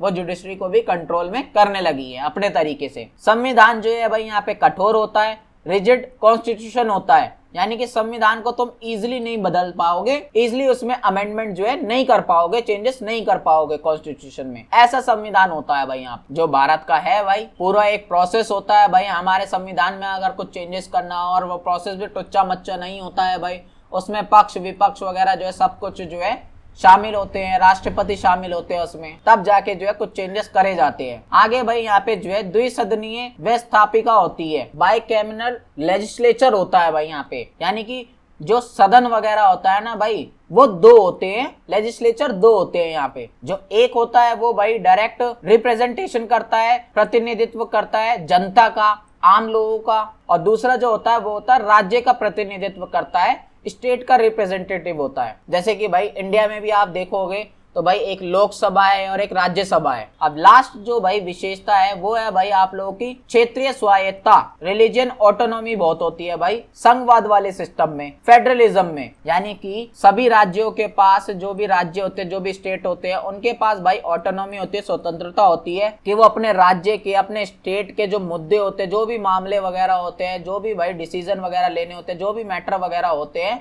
उन सब से वो अपने तरीके से निपट पाते हैं, उनका सॉल्यूशन कर पाते हैं, उस पर अपना डिसीजन ले पाते हैं। एग्जाम्पल के लिए भाई शिक्षा वगैरह है, स्वास्थ्य वगैरह हो, स्थानीय प्रशासन वगैरह से रिलेटेड कुछ हो, उन सब पे वो खुद से पॉलिसीज जो है बना पाते हैं, एजुकेशन से रिलेटेड, हेल्थ से रिलेटेड या लोकल एडमिनिस्ट्रेशन से रिलेटेड। उन्हें इतनी ऑटोनॉमी होती है, इतनी फ्रीडम होती है राज्य की सरकार को, स्टेट गवर्नमेंट को। तो बस भाई यही कुछ खास बात थी फेडरल सिस्टम की, संघीय व्यवस्था की। अब लास्ट में भाई आप लोगों को जो है कभी कभी एग्जाम में पूछ लेता है कि भाई संघ और परिसंघ में क्या अंतर है, डिफरेंस बताओ भाई फेडरेशन में और को-फेडरेशन में। तो संघ का मतलब तो भाई मैं अभी आप लोग को ऊपर ही समझाता आ रहा हूँ, ये जो पूरी संघीय व्यवस्था है इसी को भाई संघ कहते हैं। और जो परिसंघ वाली व्यवस्था है ये भी मैंने आप लोगों को समझा दी है, जो अमेरिका में चलती है। कॉन्फेडरेशन वाला सिस्टम जो है अमेरिका में चलता है, जहां पे भाई कुछ ज्यादा ही ऑटोनॉमी होती है सारे स्टेट के पास, राज्यों के पास, उसमें केंद्र सरकार वगैरह कोई भी हस्तक्षेप वगैरह नहीं कर सकती है।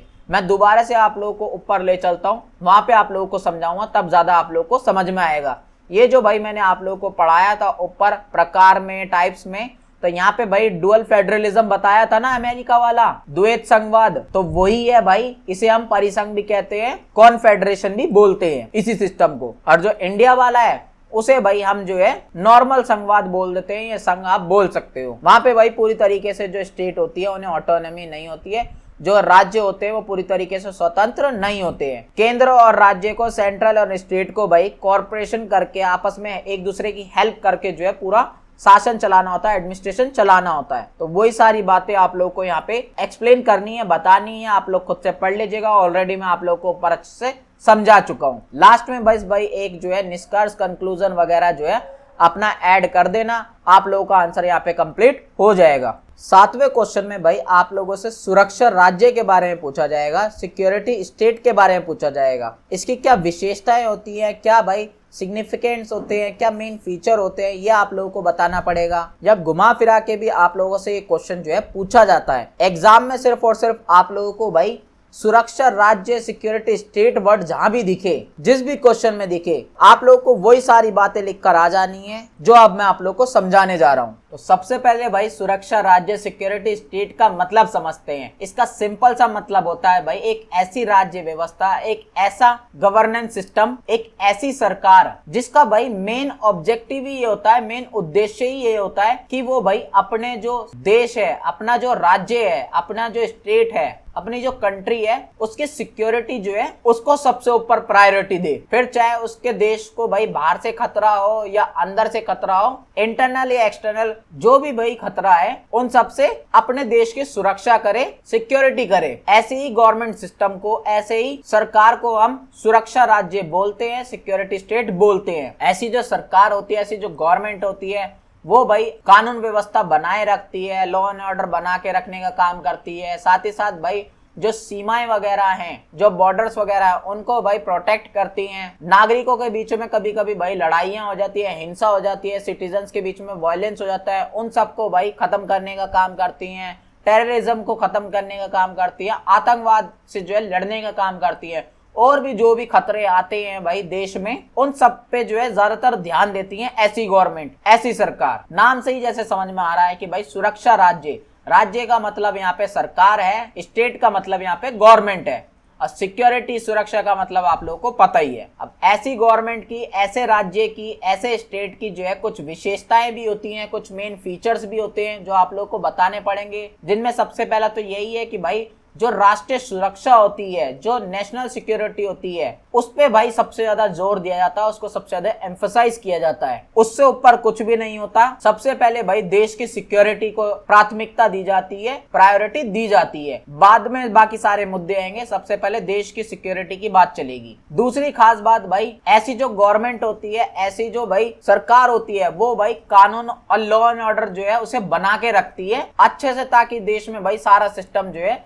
चल सके शांतिपूर्वक, नॉन वायलेंस के जरिए। कोई भी वायलेंस, कोई भी क्राइम वगैरह यहाँ पे ना हो, इस वजह से कानून वगैरह का ध्यान रखती है, व्यवस्था वगैरह का पूरा ध्यान रखती है। ऐसी गवर्नमेंट भाई जो सुरक्षा एजेंसीज होती हैं, जो सिक्योरिटी इंस्टीट्यूशंस होते हैं, जो संस्थाएं होती हैं, जो भाई हमारी सिक्योरिटी का काम करती हैं, हमारी सुरक्षा के लिए काम करती हैं, जैसे कि भाई पुलिस हो गई, आर्मी हो गई, या खुफिया एजेंसी होती है, इंटेलिजेंस एजेंसी आप बोल सकते हो, या पैरामिलिट्री फोर्स होती हैं, अर्धसैनिक बल जो होते हैं, इन सबको मजबूत करने का काम करते हैं, क्योंकि इनकी जो भूमिका होती है, इनका जो रोल होता है वो बहुत ही ज्यादा इंपॉर्टेंट होता है ऐसी गवर्नमेंट में, ऐसी सरकार में। इसके साथ साथ नागरिकों की सुरक्षा पर भी जो है बहुत ज्यादा ध्यान दिया जाता है, सिटीजन्स के सिक्योरिटी को भी लेकर, उनके प्रोटेक्शन को लेकर। अगर भाई देश में कोई प्राकृतिक आपदा आ जाती है, युद्ध वगैरह हो जाता है, या आतंकवादी घटनाएं वगैरह होती हैं, इंग्लिश में बोले तो भाई कोई नेचुरल डिजास्टर आ जाता है, वॉर वगैरह हो जाती है, या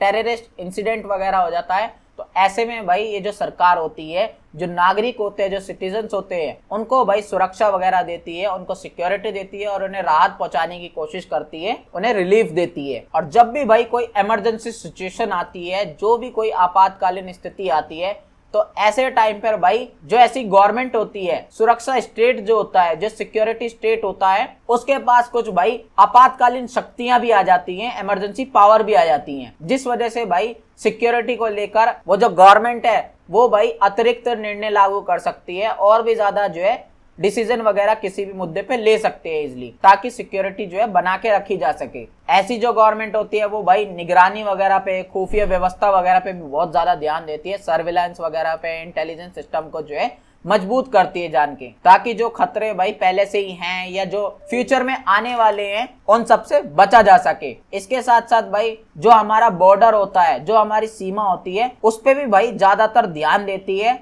ऐसी गवर्नमेंट, उस पर विशेष ध्यान देती है। ऑब्वियस सी बात है, जो भाई बाहर से हमें खतरा आएगा, ऐसे देश को जो खतरा आता है वो बाहर से आएगा, ज्यादातर दूसरे देशों से आएगा। तो इसलिए गवर्नमेंट जो है बॉर्डर वगैरह की सिक्योरिटी पे ज्यादा ध्यान देती है, ताकि कोई भी आतंकवादी वगैरह ना आए, कोई भी घुसपैठ वगैरह ना आए, या कोई भी इजिली जो है हमारे देश में ना घुसे और सिक्योरिटी खत्म ना कर पाए, हमें दिक्कत ना पहुंचा पाए। और जब इतना कुछ भाई सिक्योरिटी के लिए ऐसी गवर्नमेंट करती है, तो भाई उस देश में जो है राष्ट्रीय एकता स्थिरता जो है बनी रहती है, मेंटेनेंस जो है रहती है भाई, नेशनल यूनिटी जो है बनी रहती है, स्टेबिलिटी बढ़िया बनी रहती है, वो देश अच्छा शांतिपूर्वक जो है चलता रहता है, वहां पे पीस रहती है बहुत ज्यादा। तो बस यही कुछ भाई खास बात थी, मेन फीचर थे जो आप लोगों को याद रखने हैं। अब भाई आप लोगों के जो है एग्जाम में ये भी पूछा जाता है कि जो वैश्वीकरण का युग है, जो टाइम है ग्लोबलाइजेशन का, इस टाइम पे भाई जो सुरक्षा राज्य होता है, जो सिक्योरिटी स्टेट होता है, इसकी क्या भूमिका होती है, क्या महत्व है, क्या इंपॉर्टेंस है, क्या रोल है, वो आप लोगों को बताना पड़ेगा। तो जो ऊपर मैंने अभी आप लोगों को विशेषताएं पढ़ाई हैं, वही सारे पॉइंट्स जो है आप लोग यहाँ पे ऐड कर सकते हो, एक्सप्लेन कर सकते हो। कुछ अलग बातें नहीं है, बिल्कुल सेम बातें हैं यहाँ पर, वही सारे पॉइंट्स ऑलमोस्ट सेम है।